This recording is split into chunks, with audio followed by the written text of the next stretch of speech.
الحمد لله نحمده ونستعينه ونستغفره ونؤمن به ونتوكل عليه ونعوذ بالله من شرور أنفسنا ومن سيئات أعمالنا من يهده الله فلا مضل له ومن يضلله فلا هادي له ونشهد أن لا إله إلا الله وحده لا شريك له ونشهد أن سيدنا ومولانا محمدا عبده ورسوله صلى الله تعالى عليه وعلى آله وصحبه واتباعه وسلم تسليما كثيرا كثيرا أما بعد فأعوذ بالله من الشيطان الرجيم وما خلقت الجن والإنس إلا ليعبدون ما أريد منهم من رزق وما أريد أن يطعمون إن الله هو الرزاق ذو القوة المتين وقال تعالى إن الذين قالوا ربنا الله ثم استقاموا تتنزل عليهم الملائكة ألا تخافوا ولا تحزنوا وأبشروا بالجنة التي كنتم توعدون نحن أولياؤكم في الحياة الدنيا وفي الآخرة ولكم فيها ما تشتهي أنفسكم ولكم فيها ما تدعون نزلا من غفور رحيم صدق الله العظيم وقال رسول الله صلى الله عليه وسلم إن الله لا ينظر إلى صوركم ولا إلى أموالكم ولكن ينظر إلى قلوبكم وأعمالكم وقال النبي صلى الله عليه وسلم الكيس من دان نفسه وعمل لما بعد الموت والعاجز من أتبع نفسه هواها وتمنى على الله أو كما قال النبي صلى الله عليه وسلم. میرے عزیز دوستوں اور بھائیوں، اللہ نے محض اپنے فضل اور احسان اور کرم سے اس کائنات میں ہمیں سب مخلوقات میں سب سے زیادہ شرافت والا، عزت والا بنا کر دنیا میں بھیجا ہے، اور یہ زندگی اللہ کی ایک امانت ہے جس کا کوئی مول نہیں، انمول نعمت ہے یہ، اور اس کا ایک ایک سانس بہت قیمتی ہے یہ بہت مختصر، لیکن ایک ایک سانس پر اس کی دنیا بھی بنے گی اور آخرت کی کبھی ختم نہ ہونے والی زندگی کے بننے کا بھی تعلق اس انسان کے اس زندگی کے ہر لمحے اور ہر سانس کو صحیح گزارنا ہے۔ تھوڑی سی زندگی لیکن دار و مدار ہے اس پر ہمیشہ کی کامیابی کا، اور اصل آخرت ہے، اور آخرت کی تیاری کے لیے اللہ نے دنیا میں ہمیں بھیجا ہے۔ ہمارا مستقبل آخرت ہے، ہمارے مسائل آخرت کے ہیں۔ دنیا میں تو انسان اللہ نے بنایا، پاؤں کے ناخن سے لے کر سر کے بال تک یہ نعمتیں اللہ نے ہمیں عطا کی۔ زندگی کا نظام اللہ چلا رہے ہیں اور ساری کائنات کو انسان کی خدمت میں لگایا۔ آدمی کو تھوڑے سے یہ حکومتیں، یہ سردار، یہ کمپنیاں، یہ کارخانے تھوڑے سے پیسے دیتی ہیں تو آدمی اپنا وقت ان کو دیتا ہے۔ امانت دار ہو تو بڑی امانت داری سے کام کرتا ہے، وقت پہ پہنچتا ہے، اور یہ سب کچھ اللہ نے دیا۔ اور صرف یہ دنیا کے پیسے تو کیا ہیں، ایک دفعہ نفع اٹھایا ختم، سب کچھ اللہ نے دیا۔ اور کس لیے دیا؟ تاکہ اللہ کی رضا کو حاصل کریں، اللہ کو راضی کر لیں، اور اللہ کی رضا جنت سے بھی بڑی چیز ہے۔ اے ابن آدم، مجھے تلاش کرو، مجھے پانے کی کوشش کرو، مجھے راضی کرو۔ خالق بھی میں ہی ہوں اور رزاق بھی میں ہی ہوں، رب بھی میں ہی ہوں، اور میری طرف لوٹ کر آنا ہے، اور میں نے تمہارے لیے جنت بنائی ہے۔ ہماری جو چاہتے ہیں کہ ہمیشہ زندہ رہو، دنیا میں رہ نہیں سکتے. دنیا میں سارے انسان زندہ رہتے تو شاید ہمیں پاؤں رکھنے کی جگہ نہ ملتی. تمہیں تمہاری خوراک ایک وقت میں مل جائے تو سنبھال نہ سکو. تمہیں زندگی کا پانی دے دیا جائے، تمہارے پاس اسٹور کرنے کا کوئی نظام نہیں. تو یہ ساری تدبیریں کرنے والی ذات کس کی ہے؟ اللہ کی ہے. تو اللہ تعالیٰ نے ہمیں اس کائنات میں اشرف المخلوقات بنایا، سب سے زیادہ شرافت والا، سب سے خوبصورت شکل عطا کی ہے، اور ساری کائنات کو ہمارے لیے مسخر کیا. اور یہ زندگی امانت ہے اللہ کی، ایک ایک سانس ساری کائنات سے زیادہ قیمتی ہے. اس لیے اللہ فرما رہے ہیں کہ دیکھو، اس وقت کے آنے سے پہلے جب تمہارے عمل کا موقع اور مہلت ختم ہو جائے، کچھ کر لو اور میری دی ہوئی جان اور صلاحیتیں اور نعمتیں اور مال میں سے میری رضا کے لیے لگاؤ. باپ چھوٹے بچے کو کچھ دیتا ہے اس کے کھانے پینے کے لیے، اس کی مرغوب چیز، اور پھر باپ اس سے مانگتا ہے. تو باپ اس بچے کی محبت کو دیکھنا چاہتا ہے، اپنی طرف میلان کو دیکھنا چاہتا ہے. باپ کو ضرورت نہیں ہے، اور یہ دونوں انسان ہیں. اگر بیٹا اس چیز کو باپ کو دے دے تو باپ کی محبت اس بیٹے کے لیے اچھل کر جاتی ہے، اس کو اپنی گود میں لیتا ہے. تو اللہ تو خالق ہے، اللہ تو رب ہے، اللہ تو ساری کائنات کے مالک ہیں، اور سب کچھ اللہ نے دیا، اور اللہ ہی نظام چلا رہے ہیں، اور اللہ نے ساری کائنات کو مسخر کیا.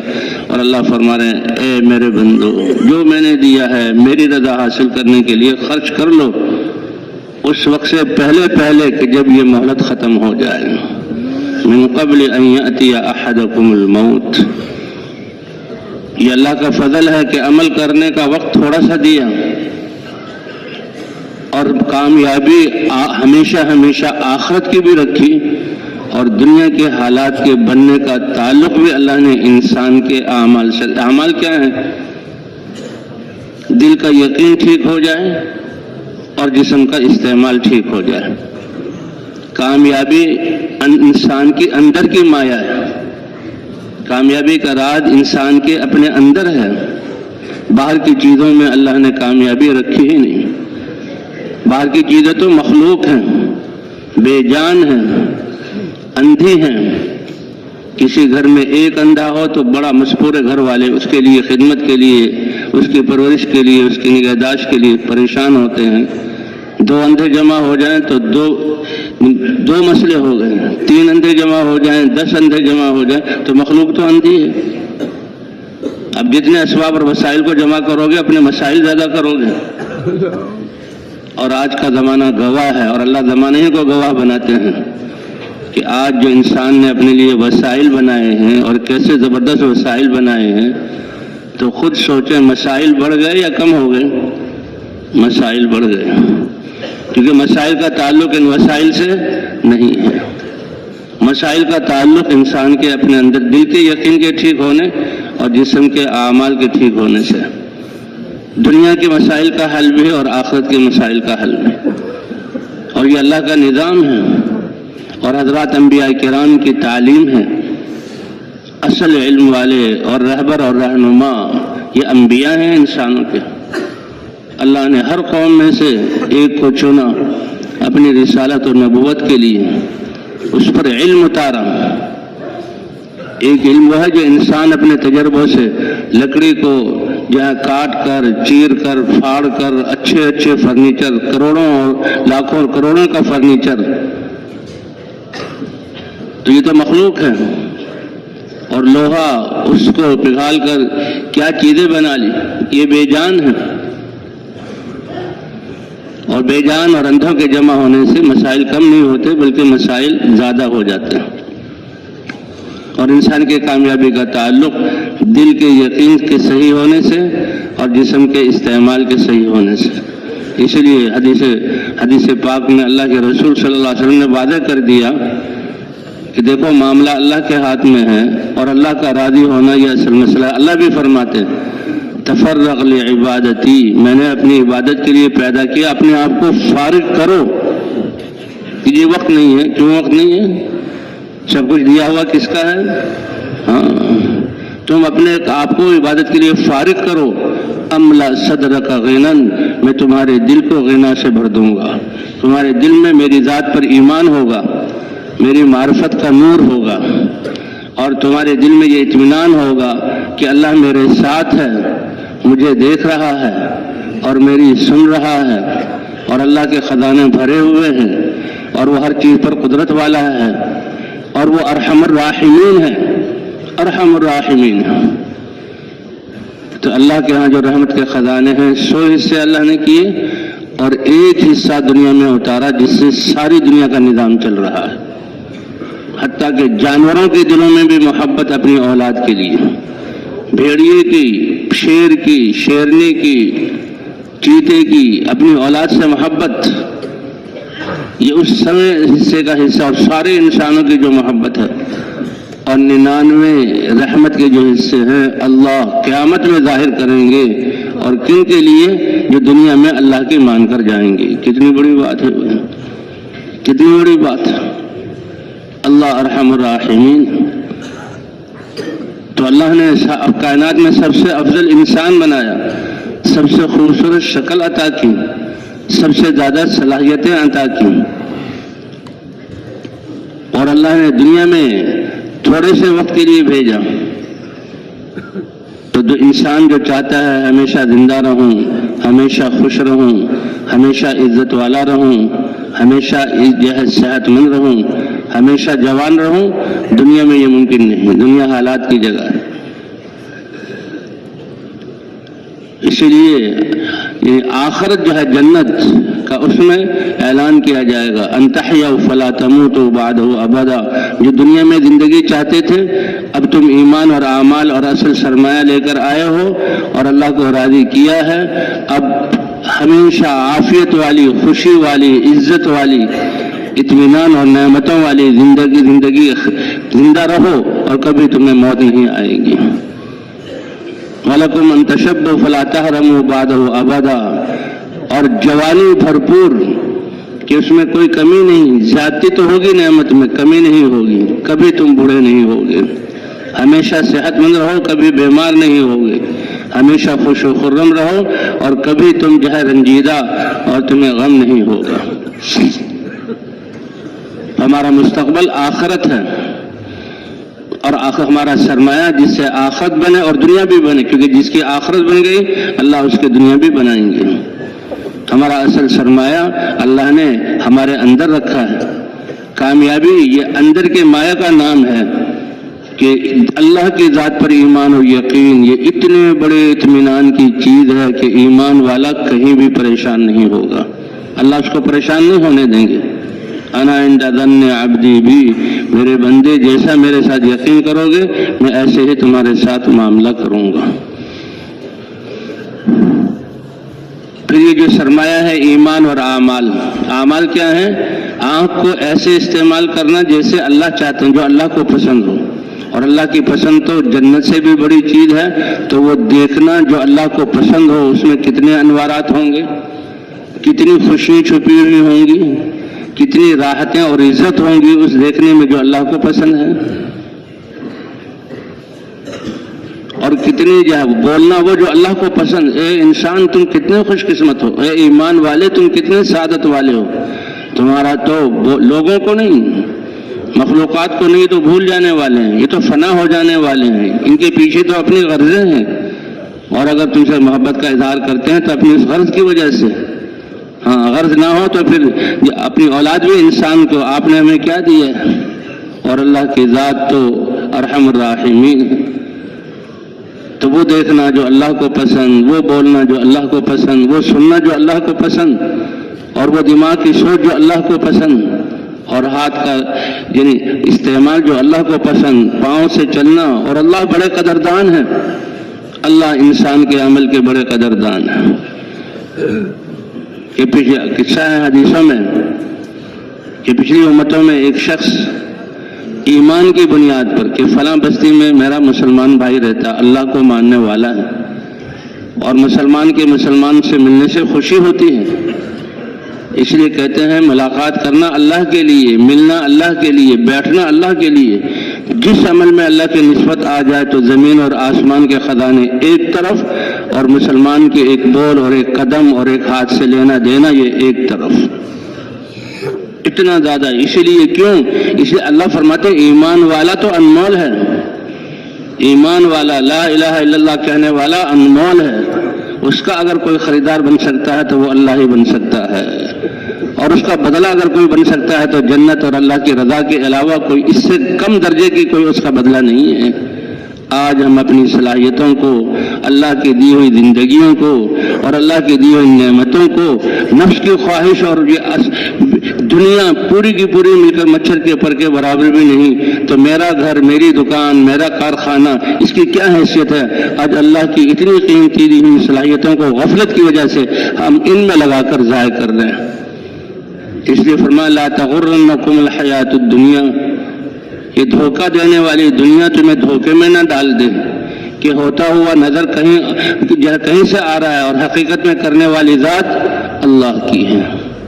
اور حق کو پہچاننے کے لیے ایمان کے نور کی ضرورت ہے، ہدایت کے نور کی ضرورت ہے، اور وہ حضرات انبیاء کرام لے کر آتے ہیں۔ جسے دنیا کی چیزوں کو دیکھنے کے لیے ایک سورج کی روشنی کی اور ایک آنکھوں کے نور کی ضرورت ہے۔ بلب جلیں گے، لائٹیں جلیں گی، رات کو تو چیز نظر آئے گی ورنہ نہیں، سورج نکلے گا تو ہر چیز روشن ہوگی ورنہ نہیں، اور سورج نکلنے کے باوجود اور لائٹوں کے جلنے کے باوجود آنکھوں میں نور ہوگا تو نظر آئے گا ورنہ نہیں۔ اس لیے حقیقی دیکھنے کے لیے وہ بھی ایک نور ہے،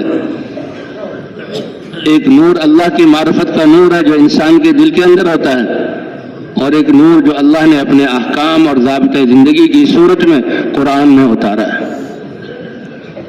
اے مسلمان، تم کتنے خوش قسمت ہو کہ تمہارے لیے اللہ نے نبیوں کو اتارا، اور اے امت محمدیہ محمد صلی اللہ علیہ وسلم کو اتارا، اور اے امت محمدیہ اللہ تعالیٰ نے تمہارے لیے قرآن اتارا، اور تمہاری نماز کی صورت میں اللہ سے 5 دفعہ ملاقاتیں، اور اللہ سے ملاقات کے لیے کیسے پاک صاف ہو کر جاتے ہو کہ مسلمان جب صبح کو اٹھتا ہے، وضو کرتا ہے، تو وضو کی وجہ سے اس کے گناہوں کے دھبے اس سے دھلتے ہیں، سیاہیاں دھلتی ہیں اور بدبوئیں جہاں دھلتی ہیں، وہ معطر اور منور اور روشن بن کر اللہ کی طرف جاتا ہے، اللہ کے گھر کی طرف جاتا ہے۔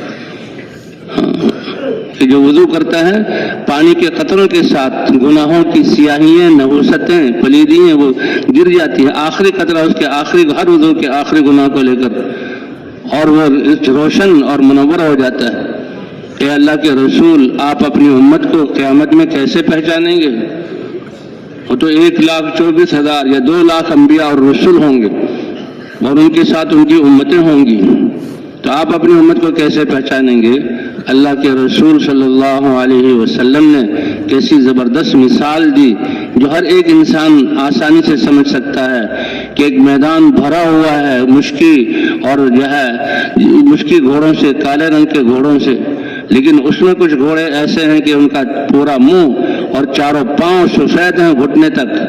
تو بتاؤ یہ آدمی اپنے گھوڑوں کو ان گھوڑوں میں سے نہیں پہچانے گا؟ کتنی زبردست نشانی ہے کہ یا رسول اللہ پہچان لے گا۔ یہ تو بہت اچھی نشانی ہے کہ اس کے جتنے بھی گھوڑے ہیں ان کا چہرہ اور چاروں ہاتھ پاؤں سفید ہیں۔ فرمایا تم قیامت میں جب امتوں کے بیچ میں ہوں گے تو تمہارے چہرے اور اعضائے وضو کے چمکنے سے میں پہچان لوں گا کہ یہ میری امت ہے۔ وضو میں اللہ نے اتنا اجر رکھا ہے تو نماز میں کتنا اجر ہوگا؟ دنیا والے کہ جی میں اتنی دور سے آیا ہوں، اتنے قدم میں نے اٹھائے ہیں، اتنا راستے کا غبار مجھ پر پڑا ہے، اتنا میرے سانس چڑھا ہے، اتنی مجھے ٹھوکریں لگی ہیں، پھر میں ڈیوٹی پر پہنچا ہوں، اس کا بھی کچھ؟ وہ کہیں گے نہیں، اس کا ہمارے پاس کچھ نہیں۔ وہ تو ڈیوٹی پر آ جاؤ، کام شروع کرو، صحیح کام کرو اور پورا کام کرو، دیکھیں گے ہم، اور پھر ہم کس کے تمہیں دیں گے، چلو تھوڑا سا زیادہ دے دیں گے۔ قربان جائیں اللہ کی رحمت کے کہ اللہ تعالیٰ وسائل پر بھی تم اٹھے ہو، دعا پڑھی ہے، وضو کیا ہے، اسی وقت سے اللہ کا انعام شروع ہو گیا، اور تم مسجد کی طرف چلے ہو، اسی وقت سے اللہ کا انعام شروع ہو گیا۔ فرمایا وضو کرنے سے تمہارے یعنی چہرے کا نور اور اعضاء کی چمک کی کتنی بڑی دولت ہے، کتنی بڑی دولت ہے، یہ تمہیں مل گیا اور تم اللہ کے گھر کی طرف جا رہے ہو، ہر قدم پر ایک نیکی مل رہی ہے، اور ایک نیکی کی قیمت ساتوں زمین اور آسمان ترازو کے ایک پلڑے میں، اور ایک نیکی کا اجر دوسرے پلڑے میں۔ پھر یہ اجر ایسا جس کا فائدہ ہمیشہ ہمیشہ، دنیا میں کھانا سامنے کھا لیا پاخانہ بن گیا بس ختم، کپڑے پہنے کچھ دنوں بعد بوسیدہ چیتڑے بن کر کوڑی پر پہنچ گئے۔ دنیا میں کسی چیز کو پیسے لے کر دکان پر گئے، ایک دفعہ چیز لے لی، لیکن قربان جائیں اللہ کی رحمت کے کہ ایک ایک عمل کا ثواب ہمیشہ ہمیشہ ہمیشہ کبھی ختم نہ ہونے کی صورت میں ملے گا جنت کی نعمتوں میں سے۔ کیا اللہ کی دین ہے، کیا اللہ کا فضل ہے۔ اس نے فرمایا کہ نماز کے لیے وہ چل رہا ہے تو ہر قدم پر ایک وضو کرتے ہی اعضاء گناہوں سے پاک ہو گیا، اس کی روشنی کا انتظام ہو گیا، اور اسی کو حضور فرما رہے ہیں کہ میں تمہارے چہرے اور اعضاء وضو کے چمکنے سے تمہیں پہچانوں گا، یہ میری امت ہے۔ کیا مطلب کہ یہ چیز دوسری امتوں کو نہیں ملی۔ اور پھر یہ مسجد کی طرف آ رہا ہے، ہر قدم پر ایک نیکی لکھی جا رہی ہے اور ایک گناہ معاف ہو رہا ہے اور جنت کا ایک درجہ بلند ہو رہا ہے۔ صحابہ کرام فرماتے ہیں مدینہ منورہ میں ایک شخص تھا جس کا گھر مدینے میں سب سے زیادہ دور تھا، اور مدینے کی جو آبادی ہے وہ نشیب و فراز والی، کہیں پہاڑی جہاں ٹیلے ہیں، کہیں ریت کا جہاں ڈھیر ہے، کہیں گڑھے ہیں، کہیں جھاڑیاں ہیں، کہیں جہاں نالے ہیں، اور سب سے دور اس کا گھر تھا، اور پیدل چل کر آتا تھا اور سب سے پہلے نماز میں پہنچتا تھا۔ بھئی اللہ کے دین، اللہ کے راستے میں نکلنا، نمازوں کے لیے آنا اور گشتوں میں جانا، اس میں پیدل جاؤ، اپنے آپ کو تھکاؤ، سانس چڑھاؤ، پسینہ نکلے، ٹھوکریں لگیں، ایک ایک نیکی کا ثواب جب قیامت میں ملے گا تو کاش کبھی ہم سواری استعمال نہ کرتے، کاش کبھی ہم راحت والے جہاں رخوں کو اختیار نہ کرتے۔ آج اتنا اللہ نے دیا، اللہ تو ایسا قدردان ہے، اس حدیث سے پتہ لگتا ہے۔ اچھا وہ آتا تھا، اب مدینے کی سردیوں کی راتیں اندھیرا اور سردیوں کی زمستانی ہوائیں اور گرمیوں کی چلچلاتی دھوپ اور نشیب و فراز کی ٹھوکریں اور جھاڑ اور جھنکاڑ میں کپڑوں کا پھنسنا اور پھر سانپ اور بچھو کا خطرہ، سب کو ایک طرف کرتے وہ آتے تھے، سب سے پہلے پہنچتے۔ صحابہ کو ان پر ترس آیا، صحابہ کو، اور لو اشتریت حمارا، اگر تم گدھا خرید لو، گدھے پہ سوار ہو کر آ جاؤ، کتنی راحت ہوگی، سواری کی سواری ہے، سفر جلدی کٹے گا، اور زمین کی جو نشیب فراز کی ٹھوکریں ہیں اس سے تم بچو گے اور جلدی پہنچ جاؤ گے، وقت کم لگے گا۔ اور بھائی دین کے لیے وقت کم لگے گا اس کو نہ دیکھو، دین کے لیے تو جتنا کچھ ہمیں مشقت آ جائے، کتنا وقت لگ جائے، یہ ایسا انمول سودا ہے کہ قیامت میں جب اللہ اس کا اجر دیں گے تو ہم کہیں گے کاش کہ کبھی ہم راحتوں کو استعمال نہ کرتے، اتنا زیادہ اللہ دے رہے ہیں، اتنے قدردان ہیں میرے رب۔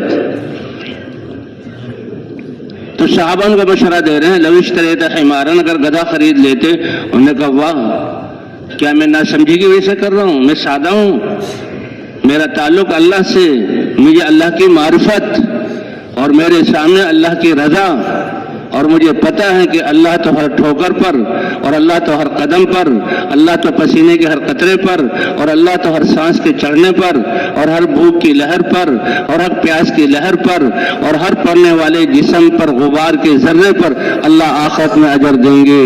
اللہ کے رسول صلی اللہ علیہ وسلم کو اللہ نے بتلا دیا کہ اپنی امت کو بتلا دو، یہ میرا بندہ جو کہہ رہا ہے اس کی نیت کے مطابق سارا اجر میں نے اس کو دے دیا۔ اللہ سے معاملہ ہے، یہ زندگی ایک ہی دفعہ ملی ہے، جس چیز کا تعلق اللہ سے ہو جائے وہ بہت قیمتی۔ اسی لیے اللہ فرما رہے ان اللہ اشتری من المؤمنین انفسهم واموالهم بان لهم الجنہ۔ تو ہمارا مستقبل تو آخرت ہے اور ہمارے مسائل تو آخرت کے ہیں، دنیا کے وسائل یہ تو بہت محدود ہیں۔ انسان جو، اس لیے کہتے ہیں انسان دو حصوں میں تقسیم ہو جاتا ہے، انسان کا دنیا میں آتے ہی آخرت کا سفر شروع ہو گیا، اور دنیا سے جو ہے پیٹ پھیر کر جا رہی ہے. ارتحلت الدنیا مدبرہ وارتحلت الآخرة مقبلہ ولكل واحدة منهما بنون فكونوا من ابناء الآخرة ولا تكونوا من ابناء الدنیا. دیکھو دنیا کو نسب العیب نہ بناؤ اور دنیا کو سامنے رکھ کر اپنی زندگی کی صلاحیتیں اور اپنے اعضاء کو جہاں استعمال کرنا ہے نہ کرو، کیونکہ اس دنیا کی ذمہ داری تو اللہ تعالیٰ نے لی ہے. ما اريد منهم من رزق وما اريد ان يطعمون ان الله هو الرزاق ذو القوة المتين. تمہاری دل کی دھڑکنوں کو کون چلا رہا ہے؟ تمہاری رگوں میں خونوں کو کون چلا رہا ہے؟ تمہارے گردے سے صحیح کام کون لے رہا ہے؟ تمہارے پھیپھڑوں سے صحیح کام کون لے رہا ہے؟ اللہ لے رہے ہیں.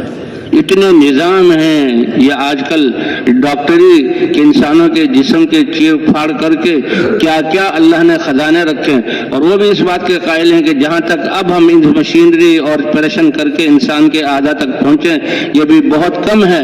پہلے لوگوں کو پتہ ہی نہیں تھا، اور کتنی اور صلاحیتیں اللہ نے انسان کے جسم میں رکھی ہیں وہ ہمیں پتہ نہیں. اس کو جاننے والی ذات کون ہے؟ اللہ کی ہے. اس لیے اللہ پر بھروسہ کرو. کیا زبردست مثال دی ہے کہ وہ لوگ جو اللہ کو چھوڑ کر اسباب اور مخلوقات کو اپنا کارساز سمجھتے ہیں. مثل الذین اتخذوا من دون اللہ اولیاء. اللہ نے کسوٹی دے دی قرآن کی ایک ایک آیت، اور ہمیں جو ہے دوربین دے دی پہچاننے کے لیے. وہ لوگ جو اللہ کے علاوہ مخلوقات اور اسباب کو کارساز سمجھتے ہیں کتنے کمزور ہیں، کتنے نادان ہیں. ان لوگوں کی مثال مکڑی کی طرح ہے کہ بھائی مکڑی جانور جو ہے کتنا طاقتور ہے، کتنا بڑا ہے، کتنی عزت والا ہے، کتنی ان کی شان ہے. نہیں، چھوٹا سا جانور ہے مکڑی. کئی لوگ جو اسباب اللہ کو چھوڑ کر اسباب کو اپنا کارساز سمجھتے ہیں، انسانوں کو، بادشاہوں کو، وزیروں کو، فوجوں کو، پولیس کو، کارخانوں کو، دکانوں کو، کھیتوں کو، اپنی جائیدادوں کو، کہ ان لوگوں کی مثال مکڑی کی طرح ہے. مکڑی بیچاری کیا کرتی ہے؟ کتنی مشقت سے اپنے جالے کو بناتی ہے، کب سے وہ لگی ہوتی ہے. ایک باریک سا نظر نہ آنے والا دھاگا اس کے منہ سے نکلتا ہے، بن رہی ہے بن رہی ہے بن رہی ہے بن رہی ہے، اور سمجھتی ہے میں اپنا کتنا مضبوط گھر بنا رہی ہوں. فرمایا کہ ان اوہن البیوت لبیت العنکبوت. اللہ فرما رہے ہیں کہ سب سے کمزور گھر جانوروں میں سے جو جانور اپنے لیے بناتے ہیں وہ یہ مکڑی کا جالا ہے. تو جو لوگ اسباب کو اللہ کو چھوڑ کر اسباب و مخلوقات کو، ان کی مثال مکڑی کی سی ہے، اور ان کے اسباب کی مثال مکڑی کے جالے کی طرح ہے.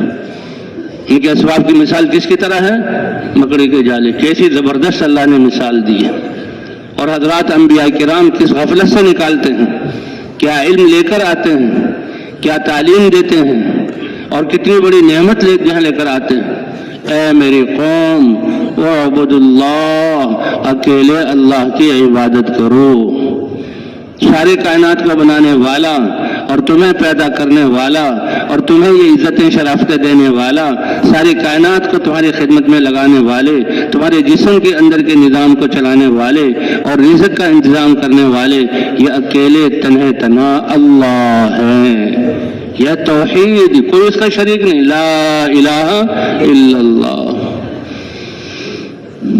یعنی ایمان والے کے علم کی ابتدا اللہ کی معرفت سے ہوتی ہے. آج کیا ہماری سمجھوں کو ہو گیا کہ یہ مخلوق جو اللہ کی بنائی ہوئی بے جان چیز، ان کو مختلف شکلوں میں بدل دینا، اس کا نام ہم نے علم رکھ دیا کہ جی علوم پڑھائے جا رہے ہیں. اور بھائی یہ تو پیشے ہیں، یہ تو فنون ہیں، یہ تو مخلوق ہے، یہ تو بے جان ہے. اب یہ دنیا ہمیں بتا رہی ہے، اللہ نے زمانے کو گواہ بنایا ہے، زمانے کی دوربین دی ہے. دیکھ لو زمانے کو کہ جن کے پاس جتنے زیادہ اسباب اور وسائل ہیں ان کے اتنے ہی زیادہ مسائل ہیں. وسائل کے زیادہ ہونے سے مسائل کم نہیں ہوں گے، بلکہ مسائل کیا ہو جائیں گے؟ زیادہ ہو جائیں گے. اور کیسی زبردست مثال دی، ایک اندھا گھر میں ہو تو ایک مسئلہ، اور 10 اندھے ہو تو 10 مسئلے. گھر بھی بے جان، فرنیچر بھی بے جان، کپڑے بھی بے جان، پیسے بھی بے جان. اور اب انسان اس کا اتنا قیمتی انسان جو اس کی خدمت کے لیے بنا ہے، اور یہ اس کا پہرے دار بن کر زندگی گزار رہا ہے. اس کے حاصل کرنے میں زندگی کے سرمایہ کو ضائع کرتا ہے، پھر اس کی حفاظت کرنے میں زندگی کے سرمایہ کو ضائع کرتا ہے، اور پھر جب جاتا ہے چھوڑ کر روتا ہوا جاتا ہے، جاتا ہے چھوڑ کر تو روتا ہوا جاتا ہے۔ اس لیے اصل سرمایہ اللہ کی معرفت کا نور اور اللہ کی محبت، والذین آمنوا اشد حبا للہ، جو ایمان والے ہیں وہ سب سے زیادہ کس سے محبت کرتے ہیں؟ اللہ سے محبت کرتے ہیں۔ یہ دین تو ہے ہی محبت اور رحمت والا۔ والذین آمنوا اشد حبا للہ، جب اللہ ہی سے محبت کرتے ہیں کیونکہ وہ جانتے ہیں کہ سب کچھ اللہ کی ذات ہے، تو مانیں گے کس کی؟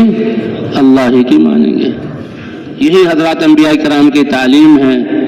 اس لیے حضرات انبیاء کرام کا فرمایا تم سب نیک بن جاؤ اور تقوی والی زندگی اختیار کرو تو اللہ تمہیں لے جائے گا، جنت میں پہنچا دے گا۔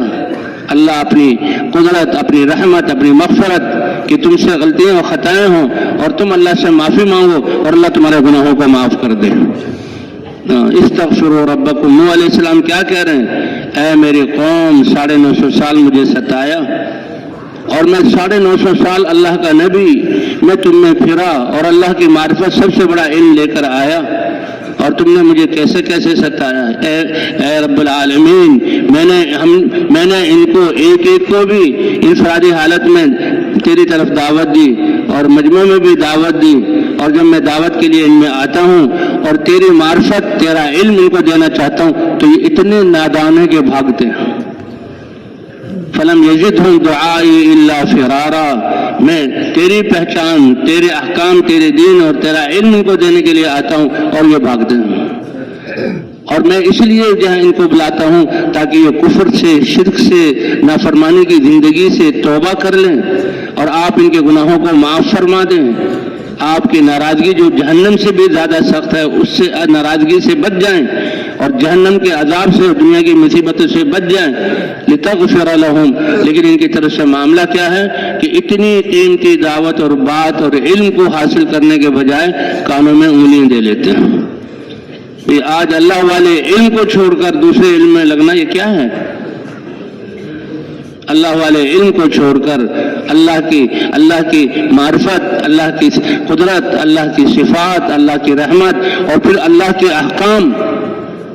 کے احکام، یہ دنیاوی قوانین کیا قوانین ہیں اور دنیا والوں کے بنائے ہوئے کیا نظام ہے۔ صحابہ کرام اسی کو تو لے کر نکلتے تھے کہ لنخرجکم من عبادت العباد الى عبادت رب العباد، کائنات کے سامنے تم اپنے آپ کو ذلیل کر کے جھک رہے ہو، اپنی صلاحیتیں اس کے حاصل کرنے میں لگا رہے ہو، جبکہ اللہ نے تمہارے لیے لکھ دیا ہے، جو لکھا ہے وہ تمہیں پہنچ کر رہے گا اور جو نہیں لکھا وہ تم حاصل نہیں کر سکتے۔ تم اس کے حاصل کرنے میں اپنے آپ کو لگا رہے ہو اور اپنے آپ کو ان کے سامنے جھکا رہے ہو۔ تو لوگ ان مخلوق کے سامنے جھکنے کی ذلت سے نکال کر اللہ کے سامنے جھکنے کی عزت کا تاج پہنانے اور لوگوں کے بنائے ہوئے قوانین جن میں ان کے مفادات ہیں اس سے نکال کر اللہ کے دین کی طرف، رحمت والے دین کی طرف، اور جب دنیا میں رہتے ہوئے اللہ کے دین پر نہیں چلو گے، اللہ کا دھمکی ہے کہ میں تمہاری زندگی کو تنگ کر دوں گا۔ سب کچھ موجود ہے لیکن دل کا اطمینان نہیں۔ ومن اعرض عن ذکری فإن له معیشۃ ضنکا، محلات ہیں، کارخانے ہیں، بینک بیلنس ہیں، کپڑے ہیں، سواریاں سب اچھی ہیں اور بیوی بچے ہیں، لیکن کہتے ہیں یہ گھر اور یہ اولاد کاٹنے کو آتے ہیں۔ دل کا اطمینان کوئی نام کی چیز نہیں۔ اب اصل جو اطمینان اللہ کی یاد کا کیا مطلب کہ اللہ میرے الہ ہیں، میرے معبود ہیں، میں اس کا بندہ ہوں، اس کا امر ہے۔ وَلِلَّهِ الْأَمْرُ مِنْ قَبْلُ وَمِنْ بَعْدُ، سبحان اللہ کہنا، الحمدللہ کہنا تو زبان کا ذکر ہے، ذکر اللہ کو الہ مانتے ہوئے ہر وقت یاد رکھنا، ہر وقت یاد رکھنا۔ اس لیے فرمایا جو اللہ کو یاد رکھتے ہیں، اور یاد رکھنے کا مطلب اللہ کے احکام کو پورا کرتے ہیں تو وہ اطمینان والی زندگی گزارتے ہیں۔ الا بذکر اللہ تطمئن القلوب، اللہ کو یاد رکھنے سے، اللہ کو الہ مان کر پھر اس الہ کے جو احکام ہیں اس کے حکم ان کو پورا کرنے کے لیے اللہ کی دی ہوئی زندگی اور صلاحیتیں اور اعضاء اور نعمتوں کا استعمال کرتے ہو، اللہ فرماتے ہیں ہم ان کو دل کا اطمینان عطا فرمائیں گے۔ محلات میں ہو تب بھی مطمئن ہوں گے، سادہ زندگی بھی ہوں تب بھی مطمئن ہوں گے، حتیٰ کہ تلواروں کی جھنکار کے نیچے جہاد کے میدان میں ہوں تب بھی ان کو اللہ اطمینان عطا فرمائیں گے۔ کیوں؟ اس لیے کہ وہ اللہ کو ماننے والے ہیں۔ اس لیے ابھی ہمارا مستقبل آخرت ہے، اور اصل مسائل ہمارے آخرت کے مسائل ہیں، اور وسائل اس کے یہ انسان کے جسم سے نکلنے والے اعمال ہیں۔ باقی دنیا کی ذمہ داری تو اللہ نے لی ہے، ما اريد منهم من رزق وما اريد ان يطعمون ان اللہ هو الرزاق ذو القوة المتین۔ رزق صرف روٹی اور کھانا اور پانی نہیں ہے، یہ زمین آپ کے لیے مہیا ہے، یہ رزق ہے، یہ ہوائیں چل رہی ہیں، اللہ کا رزق ہے، یہ دھوپ نکل رہی ہے اور حرارت پہنچ رہی ہے، اللہ کا رزق ہے، روشنی لے رہے ہو، اللہ کا رزق ہے، جسم سے غلے اگ رہے ہیں، اللہ کا رزق ہے، تمہارے جسم کی سلامتی، صحت، کتنے نظام ہیں انسان کے جسم کے اندر، ایک نظام کے فوت ہونے پر انسان چلا گیا۔ کیا ہوا جی؟ گردے خراب ہو گئے تھے، کیا ہوا کہ جی جگر خراب ہو گئے تھے، کیا ہوا کہ پھیپھڑوں میں انفیکشن ہو گئی تھی، کیا ہوا کہ دماغ کی رگ پھٹ گئی، کیا ہوا خون جم گیا تھا۔ اللہ اکبر۔ اس لیے فرمایا 360 جوڑ ہیں تمہارے جسم میں۔ کتنے جوڑ بتائیں؟ 360۔ اور صبح کو جب تم اٹھو تو آنکھیں بھی، پلکیں چھپک رہی ہیں اور آنکھوں کے ڈیلے گھوم رہے ہیں، گردن مڑ رہی ہے، ہر انگلی کا پوڑا مڑ رہا ہے، کہتے ہیں یہ صحیح سلامت ہو۔ اگر جہاں آنکھیں کھلی رہ جائیں، اسپتال جانا پڑے، کتنا وقت، کتنا خرچہ، کتنا جو سرمایہ لگے گا۔ اور اللہ نے تمہاری آنکھیں جہاں جھپک رہی ہیں تو بجائے ہسپتالوں میں پیسہ دینے کے لیے تو بھی اللہ کو راضی کرنے کے لیے صدقہ کر دو۔ اللہ کو راضی کرنے کے لیے کیا کرو؟ 360 اعضاء ہیں تو 360 صدقے کرو۔ اے اللہ کے رسول، صدقہ تو درہم و دنانیر کی صورت میں ہوتا ہے، ہمارے پاس تو کھانے پینے کے لیے نہیں۔ فرمایا نہیں، سبحان اللہ کہنا صدقہ ہے، الحمدللہ کہنا صدقہ ہے، لا الہ الا اللہ کہنا صدقہ ہے، اپنے مسلمان بھائی کو دیکھ کر مسکرانا ایمان کی وجہ سے یہ صدقہ ہے، اچھی بات کہنا صدقہ ہے۔ اور فرمایا اگر تم چاش کی 2 رکعتیں پڑھ لو تو سارے صدقے تم نے ادا کر دیے۔ تو بھائی ہمارا مستقبل تو آخرت ہے، اور ہمارے مسائل آخرت کے مسائل ہیں، اور ان کے لیے اللہ نے وسائل یہ اپنے دل اور اعضاء کو استعمال، باہر کا محتاج نہیں کیا۔ اس لیے فرمایا کامیابی اندر کی مایا ہے، کہ دل کو یقین کو ٹھیک کرو اور جسم کے استعمال کو ٹھیک کرو۔ اس لیے حضرات انبیاء کرام علم لاتے تھے، ہر عضو کے متعلق اللہ کا کیا حکم ہے علم لاتے تھے، اور اس علم پر چلانے کے لیے طاقت اور کرنٹ اور جو ہے قوت ایمان کی ولا الہ الا اللہ کے دعوت سے تو ایمان کو پہلے بناتے تھے، کیونکہ جس کا ایمان بن گیا اس میں دین پر چلنے کی استعداد پیدا ہو گئی۔ ایمان کیا ہے؟ اللہ کو پہچاننا، اور جو اللہ کو پہچانے وہ سب سے زیادہ محبت کس سے کرے گا؟ اللہ ہی جب خالق ہے، مالک ہے، رب ہے، ارحم الراحمین ہے، جسم کی ساری نعمتیں اس کی دی ہوئی، چلا وہ رہے ہیں، سارے کائنات کو مسخر اس نے کیا، تو اب ماننے کس کی ہے؟ اللہ کی۔ اسی لیے اللہ نے زمانے کی خوردبین اور دوربین دی ہے کہ زمانے سے پوچھو اور دیکھ لو کہ کامیاب لوگ کون ہیں، ایمان والے اور اعمال والے۔ اور اس سے اگلی چیز کہ جب اللہ کو پہچانا، اللہ کے احکام پر چل رہے ہو، آدمی غیرت میں کہ میں فلاں ہوں، فلاں کا آدمی ہوں، اس کی غیرت میں کیا کچھ کرتا ہے تو وہ غیرت ایمانی کی وجہ سے، غیرت ایمانی کی وجہ سے اللہ کی نافرمانی ان سے برداشت نہ ہو، اللہ کی نافرمانی برداشت نہ ہو۔ اسی لیے آج کیا واقعہ آتا ہے کہ اللہ تعالیٰ نے فرمایا اے جبرائیل، یہ فلاں بستی کے لوگ، میں نے ان کو انسان بنایا، میں ان کو رزق دے رہا ہوں، نعمتیں میری برس رہی ہیں ان پر، ان کو جہاں عافیتیں میں نے دی ہوئی ہیں، لیکن پھر بھی یہ نافرمانی کر رہے ہیں، پھر بھی نافرمانی کر رہے ہیں، اتنی مہلت دے دی پھر بھی یہ باز نہیں ہے، تو اب میرا فیصلہ کہ اس کو بستی کو الٹ دو، ختم کر دو بس۔ اللہ فرمایا یہی ہوا، اگر یہ بستیوں والے ایمان اور تقوی والے ہوتے تو زمین اور آسمان کی برکتوں کے دروازے میں ان کے لیے کھول دیتا، زمین اور آسمان کی برکتوں کے لیے۔ پھر زمین سے خوراک یہ غلوں کو کھینچنے کے لیے سپرے اور کھادوں کی ضرورت نہیں ہوتی. میں زمین کو حکم دیتا اے زمین یہ تقوی والے ہیں اپنی برکتوں کو ظاہر کرو. جب امام مہدی آئیں گے اور دجال کا فتنہ ختم ہوگا اور سب ایمان والے ہوں گے تو اللہ زمین کو حکم کریں گے, فرمایا گندم کا دانہ کھجور کی گٹلی سے بڑا ہوگا, یہ برکت ہوگی. انار کا دانہ وہ چھری اور چاقو سے نہیں کاٹیں گے, اس کو آری سے کاٹا جائے گا اور اس کے دانوں کو کھا کر اس کا ایک حصہ یہ ایسا اس کو لکڑی کے سہارے سے کھڑا کر دیا تو ایک چھوٹا سا خاندان اس کے سائے میں زندگی گزار سکتا ہے. یہ برکتیں ہوں گی, یہ دنیا میں ہیں. اور ایمان والوں کے ساتھ اللہ نے کیا کیا. اصحاب کہف کا سورہ کہف پڑھا کرو اور جمعے کے دن اس کی فلاں فلاں آیت پڑھا کرو. سب سے بڑا فتنہ دجال کا ہے, کیونکہ تم دنیا کی چیزوں کو دیکھ کر دھوکہ کھا جاتے ہو.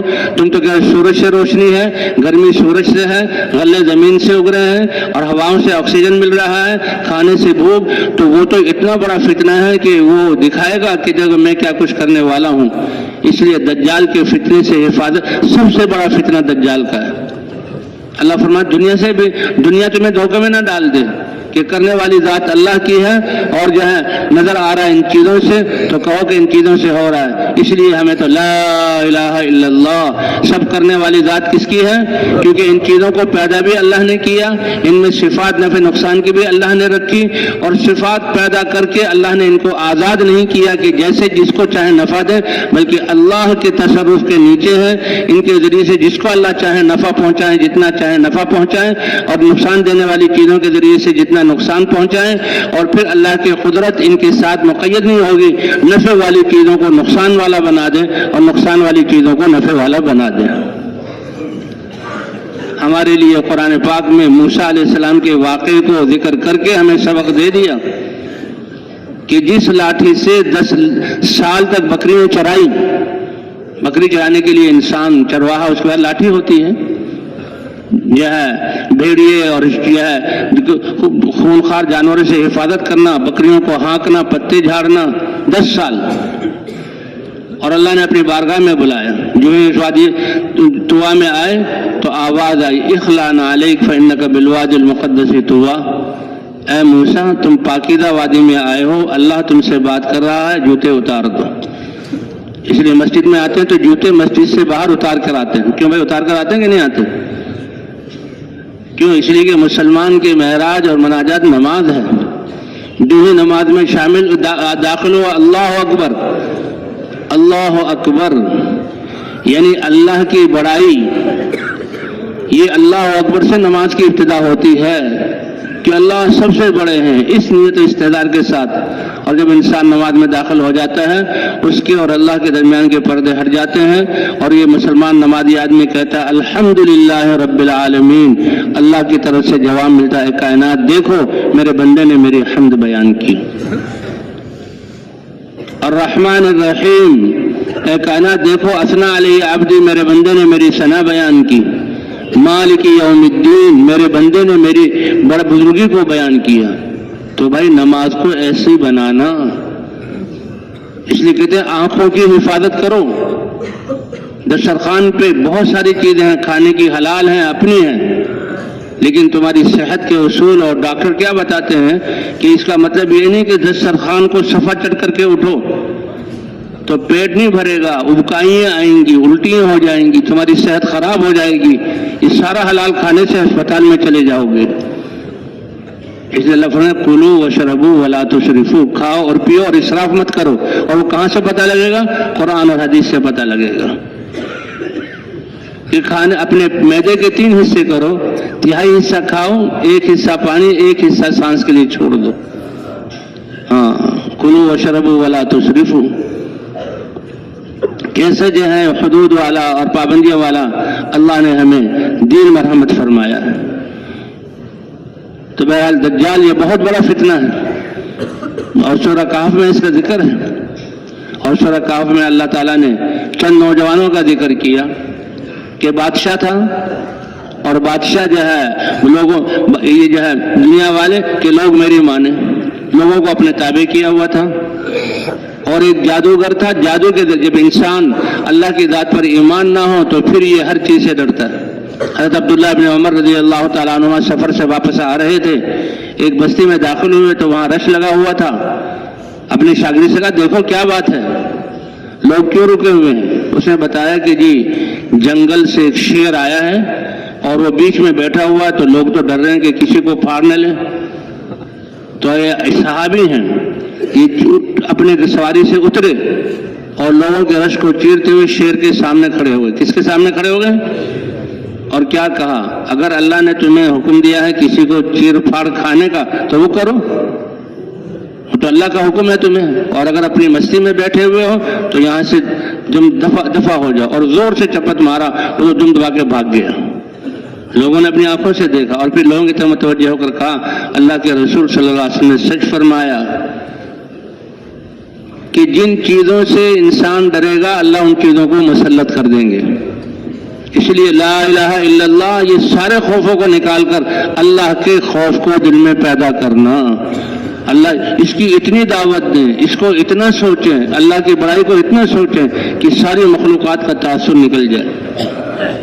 اس لیے حضور صلی اللہ علیہ وسلم دعوت دے رہے ہیں، اور کفار مکہ اور قریش اور زمانے کے کافر جو حضور صلی اللہ علیہ وسلم کی خدمت میں آ کر سچے دل سے سب سارے سچے صحابہ تھے، لا الہ الا اللہ محمد رسول اللہ اس کی گواہی دیتا تھا، تو فوراً اس کا ساری مخلوقات کا تاثر اس کے دل سے نکل جاتا اور اللہ کی بڑائی اس کے دل میں آ جاتی، اور پھر اپنی جاہلیت کا اتنا افسوس اور اس کو غم ہوتا تھا، اور یہ لوگ ابھی تک جاہلیت میں اتنا غم ہوتا تھا کہ یہ مجھے ماریں گے، مجھے بے ہوش کر دیں گے، مجھے تکلیفیں دیں گے، ناطقہ بند کر دیں گے، ان سب کو برداشت کرتے ہوئے وہ ان سے کہتا تھا او اے انسانوں، لا الہ الا اللہ، ایک اللہ کو پہچان لو، اس کی ذات کا یقین کر لو۔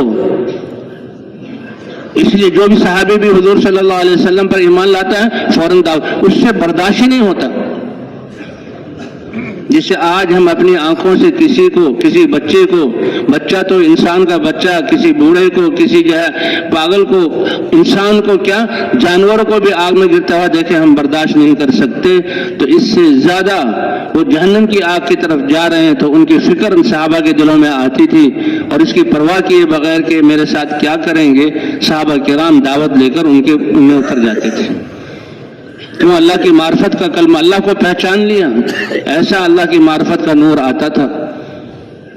حضرت ابو ذر غفاری رضی اللہ تعالیٰ عنہ، ان کو پتہ لگا کہ مکے میں ایک ہستی ظاہر ہوئے ہیں، اور وہ کہتے ہیں آسمانوں سے وحی آتی ہے۔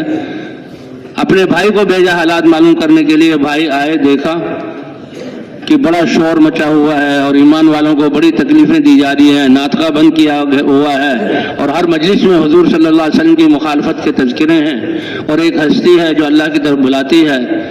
تو وہ چلے گئے اور بھائی کو بتایا، تو ان کے بتانے سے مطمئن نہ ہوئے، خود آئے۔ بڑے جرأت والے تھے، بڑے دلیر تھے، سردار تھے، بڑے عقل مند فیصلہ کرنے والے تھے۔ جب مکہ میں آئے تو کفار مکہ نے ایسے انتظامات کیے، ہر چوکی پر اپنے لوگ بٹھائے ہوئے، اور لوگ بٹھا کر وہ پہلے سے تقریریں کر کے دیکھو بیت اللہ کا طواف کرو، وہاں بیٹھو اور جو چاہے کرو، عمرہ کرو، جو چاہے کرو، لیکن تمہیں ایک بہت خطرناک بات سے بچاتے ہیں۔ ایک نفسیاتی حربہ استعمال کرتے تھے کہ ایک ہستی ہے جن کا نام محمد ہے، ان کی بات نہ سننا، کہ ان کی بات سننے کی وجہ سے انسان اپنے باپ دادا کے دین کو چھوڑ دیتا ہے۔ تو یہ ایک نفسیاتی حربہ تھا جو استعمال کرتے تھے، اور اپنے معبودوں کو برا بھلا کہتا ہے۔ تو وہ تو ان کے معبود تھے جو جہالت کی وجہ سے انہیں تو فوراً دل میں تاثر۔ تو یہ ایسے جب داخل ہوئے اور اندر دیکھا کہ جو ہے صحابہ کرام کو جو تکلیفیں دی جا رہی ہیں، باوجود سردار اور جری ہونے کے 3 دن تک کسی سے ہمت نہیں ہوئی کہ پوچھیں کہ محمد صلی اللہ علیہ وسلم کہاں ہے۔ بات قبول کرنا، اسلام میں داخل ہونا تو دور کی بات ہے، اور سارے دن تلاش کرتے ہیں کہ شاید آمنا سامنا ہو جائے، لیکن نہیں ہوا۔ اور رات کو بیت اللہ میں آتے ہیں تو حضرت علی رضی اللہ تعالیٰ عنہ کہتے ہیں بھی ایک اجنبی اور بڑا معزز آدمی معلوم ہو رہا ہے، اپنے گھر ان کو لے جاتے ہیں اور بڑے اطمینان سے لے جاتے ہیں۔ فلما اصبح رابعاً، جب چوتھی صبح ہوئی تو حضرت علی نے پوچھا بھائی مکہ مکرمہ تو کوئی اتنی بڑی بستی نہیں ہے، یہاں کسی سے ملنا، کوئی اپنی حاجت پوری کرنا ہو تو 1-2 دن میں ہو جاتا ہے، تمہیں 3 دن ہو گئے، کیا بات ہے؟ اب انہوں نے کہا کہ جس بات کو میں چھپا رہا ہوں، کسی کو بتانا نہیں چاہتا، ڈر ہے، کہ پہلے عہد کرو کہ کسی سے کہو گے نہیں، اگر تمہیں کرنی ہے تو کر دو ورنہ خاموش رہو۔ حضرت علی نے کہا بالکل شریفوں والا وعدہ ہے۔ کہا پھر بتاؤ وہ ہستی کہ جو کہتی ہے میرے پاؤں پر وحی آتی ہے وہ کون ہے اور کہاں ہے؟ اب حضرت علی رضی اللہ تعالیٰ بھی مجھے محتاط ہو گئے کہ اس رستے پر لے کر جاؤں گا تو کسی کافر کی نظر پڑ گئی تو ابھی اسلام لانے سے پہلے ہی اس کی تکلیفیں شروع ہو جائیں گی۔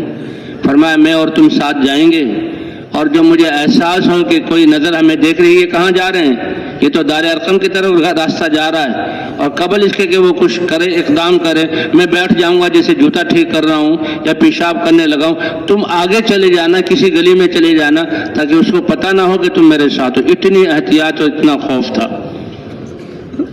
اس طرح لے کر چلے۔ اور جو ہی حضور کی دار ارقم میں، حضور کے مجلس میں، حضور کے نورانی اور خوبصورت اور اخلاق والے چہرے کو دیکھ کر متاثر ہو گئے کہ یہ چہرہ تو سچے آدمی کا چہرہ ہے، اس کے علاوہ ہے ہی نہیں۔ اور پھر آپ کے دعوت دینے کا انداز، سارے نبیوں کے سردار، سارے انبیاء دعوت دینے والے، جن کی دعوت سے ان کی قوموں کو ہدایت ملی، اور ہدایت مل کر اللہ نے زمین کا وارث ایمان والوں کو بنایا، اور ان ہدایت والوں کی بنیاد پر اللہ نے باطل کو ختم کیا۔ اس لیے ہمارے حضرات فرماتے ہیں اللہ نے ہمیں زمانے کی دوربین دی ہے، زمانے کی خوردبین دی ہے۔ زمانے سے پوچھو کہ دنیا میں کون پنپے، اللہ نے زمین کا وارث کن کو بنایا، اور اللہ نے خلافت کا وعدہ کن سے کیا ہوا ہے؟ وعد اللہ الذین آمنوا منکم وعملوا الصالحات ليستخلفنهم في الارض كما استخلف الذین من قبلهم۔ ایمان لا کر اللہ کا حق بھی پہچانو، اس کو ادا کرو، اور ایمان لا کر لوگوں کے حقوق بھی پہچانو اور ان کے حقوق کو ادا کرو۔ ایسا پیارا دین، اور اس کے ساتھ ساتھ یہ دین تو ہے ہی سراسر یہ ہمدردی خواہی، تو دوسرے لوگوں کو بھی حق کی وصیت کرو، اور اس پر نادان لوگ تمہاری مخالفت کریں گے تو ایک دوسرے کو صبر کی وصیت کہتے ہیں۔ والعصر ان الانسان لفی خسر، غالباً امام مالک یا کسی امام کا قول ہے کہ قرآن میں یہی صورت اگر اترتی ہمارے لیے تو یہی کافی تھی۔ اس میں اللہ نے وہ کچھ بیان کر دیا، زمانے کی کسوٹی اور دوربین ہمیں دے دی، اور بتا دیا کہ کامیابی کے لیے پہلا قدم ایمان کا ہے، دوسرا قدم اس ایمان کے مطابق اپنی زندگی کو، اپنے اعضاء کو اللہ کے احکام، عمل الصالحات اس کا ہے، اور پھر دینی غیرت کی وجہ سے لوگوں کو نقصان میں جاتا ہوا دیکھ کر ایک دوسرے کو حق کی وصیت کرنا ہے، اور پھر وتواصوا بالصبر، اور اس وصیت کرنے میں تکلیفیں آئیں گی، ایک دوسرے کو صبر کی وصیت کرنا۔ اب بھائی ہمیں تو اللہ تعالیٰ نے چنا اس کام کے لیے، ہمارا تو یہ فریضہ بنایا، ہمیں تو یہ اعزاز دیا کہ تم بہترین امت ہو، اس لیے سارے لوگوں انسانوں کی نفع رسانی کے لیے نکالے گئے، سارے انسانوں کی نفع رسانی کے لیے نکالے گئے۔ ہماری تو یہ ذمہ داری ہے، کنتم خیر امت اخرجت للناس۔ تو بہرحال اللہ تعالیٰ نے حکم فرمایا اے جبرائیل اس بستی کو الٹ دو۔ جبرائیل علیہ السلام نے کہا اے اللہ اس میں تو ایک شخص ایسا ہے کہ کسی آن کسی گھڑی یہ تو آپ کی یاد سے غافل ہی نہیں ہوتا، کہاں خود تو میری عبادت میں لگا ہوا اور غافل نہیں ہوتا، اور میرے بندے، اللہ کو کتنی محبت ہے اپنے بندوں سے، میرے بندے جو میری نافرمانی کر کے نقصان میں جا رہے ہیں اس کی وجہ سے اس کے ماتھے پہ تیور بھی نہیں آتے، اس کے چہرے پر افسوس بھی نہیں ہوتا، لم یتمعر وجہہ فیہ، یہ کیسا مجھ پر ایمان لانے والا، صرف اپنی ذات کی وجہ سے، حالانکہ ان کی ذمہ داری نہیں تھی لیکن غیرت ایمانی ان کے ذمہ بھی تھی، اور ہمارے تو یہ ذمہ ہے، غیرت ایمانی ان کے ذمہ بھی تھی، لہذا بستی کو الٹو تو اسی کے سر پر الٹو، بستی کو الٹو تو اسی کے سر پر الٹو۔ اللہ نے ایک اور واقعہ بیان کیا اصحاب سبت کا۔ اللہ فرماتے دیکھو دنیا میں تم مزے کی زندگی گزار لو، کامیابی مل جائے ایسا ہو نہیں سکتا۔ ایسے لوگ جو کہتے ہیں بس دنیا میں اطمینان اور مزے کی زندگی گزر جائے وہ نادانوں کی بستی میں رہتے ہیں۔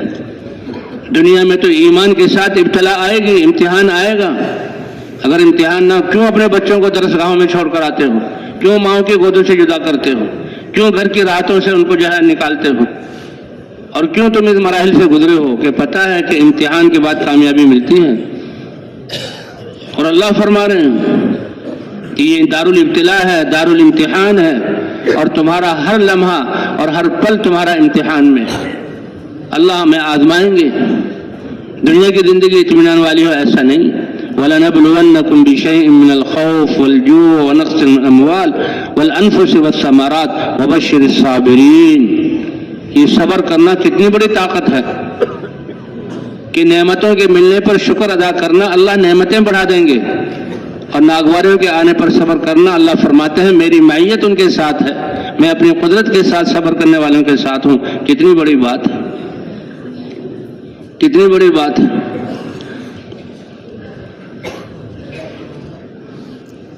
تو یہ واقعہ قرآن پاک میں بیان کیا ہوا، چند نوجوان تھے اور بادشاہ جو ہے وہ اپنی بادشاہت کے دھوکے میں آ کر وہ کہتا سب کچھ میں ہوں تمہارا، بس مجھے مانو، میرے سامنے جھک جاؤ۔ اب وہ سامنے والے بھی تو انسان ہیں، ہو سکتے ہیں اس سے زیادہ سمجھدار، تو ان کو اور قابو میں کرنے کے لیے پھر جادو کا نظام چلایا تھا۔ جادو ایک چیز ہوتی ہے، اس میں کچھ جو ہے منتر ونتر ہوتے ہیں آدمی کو قابو کرنے کے لیے، کچھ جناتوں کو مسخر کیا جاتا ہے۔ تو جادوگر نے کہا بادشاہ سلامت، میں تو بوڑھا ہو رہا ہوں، میں بوڑھا ہو گیا، مر گیا تو تمہاری یہ حکومت کی چولیں ہل جائیں گی، اور یہ حکومت والوں کو اسی کا ڈر ہوتا ہے، بس میری حکومت مجھ سے نہ جائے۔ ایمان والے کو حکومت ملے تو اللہ کے احکام مانوں گا، اور حکومت چلی جائے تب بھی میں اللہ کے احکام مانوں گا۔ صحابہ کے زمانے میں کسی کو لشکر کا امیر بنا کر بنایا جاتا تو اس کے گھر پر امارت کا جھنڈا گاڑا جاتا، معزول کیا جاتا، جھنڈے کو جو ہے اتار لیا جاتا۔ تو ایک صحابی کا واقعہ ہے کہ ان کو رات کو مشورہ ہوا کہ بھئی یہ امیر ہوں گے، اور جو ہے وہ جھنڈا گاڑ دیا گیا۔ لیکن پھر کوئی مسئلہ ہوا حضوری کے زمانے میں، پھر کوئی مسئلہ ہوا، جھنڈے کو اتار دیا گیا۔ تو صحابی کیا کہتے ہیں کہ ایمان اور اللہ سے محبت اور اللہ کے حکم میں کامیابی کا یقین اتنا زیادہ ہے، نہ تمہارے امیر بنانے سے مجھے خوشی ہوئی ہے، نہ تمہارے معزول کرنے سے مجھے جو ہے افسوس ہوا ہے۔ کیوں؟ میرے لیے سرمایہ تو اللہ کی ذات پر یقین کرتے ہوئے اللہ کے حکم کو ماننا ہے۔ بھئی یہ یقین اللہ ہمارا بنا دے۔ اپنے اس یقین کے بنانے کے لیے اور ساری دنیا کے مسلمانوں کو اس یقین پر لانے کے لیے ہماری محنت ہے کہ کامیابی کس میں ہے؟ اللہ کے حکم کو نبی کے طریقے پر پورا کرنے میں۔ تقاضے پورے ہوں یا نہ ہوں، اصل تقاضے اور مسائل جسے شروع میں کہا گیا وہ آخرت کے ہیں۔ دنیا کی بھوک کوئی بھوک نہیں ہے، دنیا کی پیاس کوئی پیاس نہیں ہے، دنیا کی گرمی کوئی گرمی نہیں ہے، دنیا کی بیماری کوئی بیماری نہیں ہے، دنیا کی پریشانی کوئی پریشانی نہیں۔ یہ حالات ہیں، اور اس میں ہمارا مددگار اور سہارا دینے والا ہم نے اس میں اللہ کے حکم کو دیکھنا ہے اور نبی کے طریقے پر چلنا ہے۔ وہ ہم نے پورا کر دیا تو ہم کامیاب ہیں۔ بھوک تو آخرت کی بھوک ہے، اللہ بچائے۔ پیاس تو آخرت کی پیاس ہے، اللہ ہماری حفاظت فرمائے۔ گرمی تو اس سورج کی گرمی یہ سوا ندے پر ہوگا، اور گرمی تو جہنم کی گرمی ہے، اللہ ہماری حفاظت فرمائے۔ اسی لیے فرمائے گا فَمَنْ زُحْزِحَ عَنِ النَّارِ وَأُدْخِلَ الْجَنَّةَ فَقَدْ فَازَ، کہ کامیاب کون ہے؟ جس نے اپنی زندگی کو ایسے گزارا کہ اللہ نے راضی ہو کر جہنم سے دور رکھنے کا فیصلہ کر دیا اور جنت میں داخلے کا فیصلہ کر دیا، یہ کامیاب ہے۔ اور اگر اللہ کی رضا مل گئی تو یہ جنت سے بھی بڑی چیز ہے۔ اس لیے بھائی یہ وقت کا سرمایہ بہت قیمتی ہے، ایک ایک سانس بہت قیمتی ہے۔ اسی لیے اللہ نے فرمایا کہ وہ وقت آنے سے پہلے کہ فرشتہ پنجے گاڑ دے اور موت آ جائے اور عمل کا وقت ختم، اور تم چیخو اور پکارو اور کہو لولا اخرتنی الی اجل قریب، اے اللہ چند سانس اور دے دے، پھر تو جو کچھ میرے پاس ہے سارا صدقہ کر دوں گا، اور پھر زندگی کا ہر لمحہ میں جو ہے تیری اطاعت میں گزاروں گا۔ اللہ نے فرمائیں گے یہ 50 سال، یہ 40 سال، یہ 60 سال، یہ 70 سال بغیر مانگے تمہیں دیے تھے اور تم نے اس کو غفلت میں گزارا، اب تمہیں ایک سانس بھی واپس نہیں دیا جائے گا۔ اس لیے سب سے بڑا سرمایہ اور اللہ کی نعمت یہ وقت ہے، اور اس وقت کا سب سے بڑا مصرف حضور صلی اللہ علیہ وسلم والی محنت ہے۔ یہ اللہ کا کتنا بڑا احسان ہے، یہ اللہ کا کتنا بڑا کرم ہے۔ اس مادے کے زمانے میں اور اس فساد کے زمانے میں اور حضور صلی اللہ علیہ وسلم کے زمانے سے اتنے دور زمانے میں اللہ نے آج ہمیں حضور والی فکر اور محنت دی ہے۔ اے اللہ، جیسے آپ نے ہمیں یہ محنت عطا کی ہے، ایسے اس کو حق اور سچ سمجھ کر اس پر ہمیں صلاحیتیں لگانے کی توفیق عطا فرما۔ اے اللہ، اس کو اپنی زندگی کا مقصد بنانے کی توفیق عطا فرما۔ اے اللہ، اس محنت کا تعلق یہ 5 ارب انسانیت جو موجود ہے یا 6-7 ارب انسانیت موجود ہے، ان سے اور ان کی نسلوں سے، قیامت تک آنے والی نسلوں سے، اے اللہ اس کام کے لیے ہمیں قبول فرما کر جیسے اس کام کو کرنے کا حق ہے، اے اللہ ویسے کرنے کی توفیق عطا فرما۔ 2 ارب مسلمان ہیں جو مسائل کا شکار ہیں۔ حالات کا تعلق تو اعمال سے ہے۔ اعمال درست ہوں گے تو اللہ حالات ٹھیک کریں گے، اور اعمال خراب ہوں گے تو اللہ حالات خراب کر دیں گے۔ عدی ابن حاتم، یہ ان کی پھوپھی جو ہے، حاتم تائی کے بیٹے، حاتم تائی، یہ بہت بنی طے قبیلہ تھا، اس لیے ان کو تائی کہتے تھے، اور اس میں حاتم تائی بڑے سخی، ان کے قصے ہماری کتابوں میں، اور واقعی وہ بہت بڑے سخی تھے اور عیسائی مذہب سے تعلق رکھتے تھے۔ تو وہ تو حضور صلی اللہ علیہ وسلم کے زمانے سے پہلے ان کا انتقال ہو گیا۔ ان کے بنی طے قبیلے سے جنگ ہوئی، صحابہ کرام گئے، فتح پا کر آئے، اور حاتم کی بہن وہ قیدیوں میں آ گئی۔ تو بڑی سردارہ تھی، وہ اتنے بڑے آدمی کی بہن تھی، بڑی سمجھدار تھی۔ تو اس نے جو جب جنگ میں جو مسلمانوں کے اعمال کو دیکھا اور فتح پا کر واپسی میں جو بھیجا، اللہ اکبر، کیا لوگ کہتے ہیں کہ مسلمان تلواریں لے کر نکلے، ان کا نکلنا کن جذبے سے ہوتا تھا، ان کا میدانوں میں جو ہے جنگ کرنا وہ کس جذبے سے ہوتا تھا، اور پھر کیسے وہ جو ہے جو فتح پاتے تھے تو کیسے اللہ کے سامنے جھکتے تھے۔ مکہ فتح ہوا، کوئی جشن نہیں، صحابہ کرام بیت اللہ میں جو ہے وہ ساری رات اللہ کے سامنے کھڑے ہو کر رو رہے ہیں اور دعائیں کر رہے ہیں۔ یہ ہے جشن فتح مکہ کا۔ ہندہ جیسی وہ عورت جس نے حمزہ رضی اللہ تعالیٰ کا کلیجہ چبایا تھا، اور جو سفیان کے مسلمان شوہر کے مسلمان ہونے پر اس کو نیچے گرا کر اس کی پٹائی کی تھی کہ تم آج بزدل محمد صلی اللہ علیہ وسلم کا دین قبول کر لیا۔ لیکن جب رات کا منظر ہوا، بیت اللہ پہاڑوں کے بیچ میں تھا اور مکے والوں کا گھر پہاڑوں کے اوپر تھے اور بیت اللہ نظر آتا تھا، تو اب جب رات آئی تو کیا جشن ہوگا، کیا شور شرابہ ہوگا، کیا ادھم مچے گا، اللہ اکبر۔ وہ تو حضور صلی اللہ علیہ وسلم جب فاتح بن کر داخل ہو رہے ہیں، آپ کی گردن جھکی ہوئی ہے اور آپ کی زبان مبارک سے الحمدللہ وحدہ، ساری کی ساری تعریفیں کس کے لیے ہیں؟ ہاں، اپنی قربانیوں، صحابہ کی قربانیوں کا کوئی ذکر نہیں۔ الحمدللہ وحدہ، تمام کی تمام تعریفیں اکیلے اللہ کے لیے ہیں۔ نصر عبدہ، جس نے اپنے بندے کی نصرت کی، انجز وعدہ، اور جو اللہ نے وعدہ کیا تھا اس کو پورا کیا کہ مکہ تمہیں دلواؤں گا۔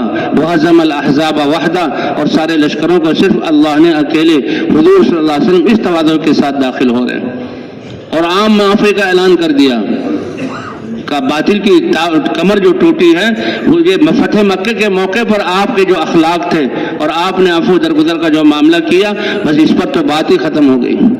تو سفیان مسلمان ہو گئے تھے، اب یہ رات کیسے گزاریں گے؟ تو ہندا کو بھی اس بات کی کہ مسلمان کیا، اس نے اپنی بالکونی کو کھولا اور پہاڑ کے اوپر گھر تھا، اس سے جو بیت اللہ کو دیکھا تو مسلمان تو سارے کھڑے ہوئے اللہ کے سامنے شکر میں رو رہے ہیں۔ تو وہ بے اختیار کہ اس کعبہ کے رب کی عبادت تو ایسی کبھی کی نہیں گئی جو آج حضور صلی اللہ علیہ وسلم کر رہے ہیں، اور اسی عبادت نے اس کا دل بدلا، اور ہندا بھی وہ صحابیہ بن گئی اور کہا اشہد ان لا الہ الا اللہ و اشہد ان محمدا عبدہ ورسولہ۔ تو بھئی یہ ہے آخری دینی اخلاق۔ تو بہرحال حاتم تائی کی بہن حضور صلی اللہ علیہ وسلم کی قید میں آ گئی، تو وہ دیکھ رہی تھی، کیونکہ صحابہ کرام کا نکلنا ہی کس جذبے سے ہوتا تھا۔ اللہ کے رسول کہہ رہے ہیں جاؤ فلاں اتنا لمبا سفر ہے اور جو ہے فلاں قوم کے پاس جانا ہے، کس لیے؟ ان کو دعوت دو۔ سب سے قیمتی دولت ان کے سامنے، سب سے بڑا علم، اور ان سے کہو لا الہ الا اللہ کہہ دو۔ اور حضور کی کہ اگر وہ لا الہ الا اللہ پڑھ لیں تو وہ تمہارے بھائی بن گئے، اور اس کلمے کے پڑھتے ہی سارے گناہوں سے پاک ہو کر تمہارے برابر ہو گئے، وہ تمہارے بھائی ہیں۔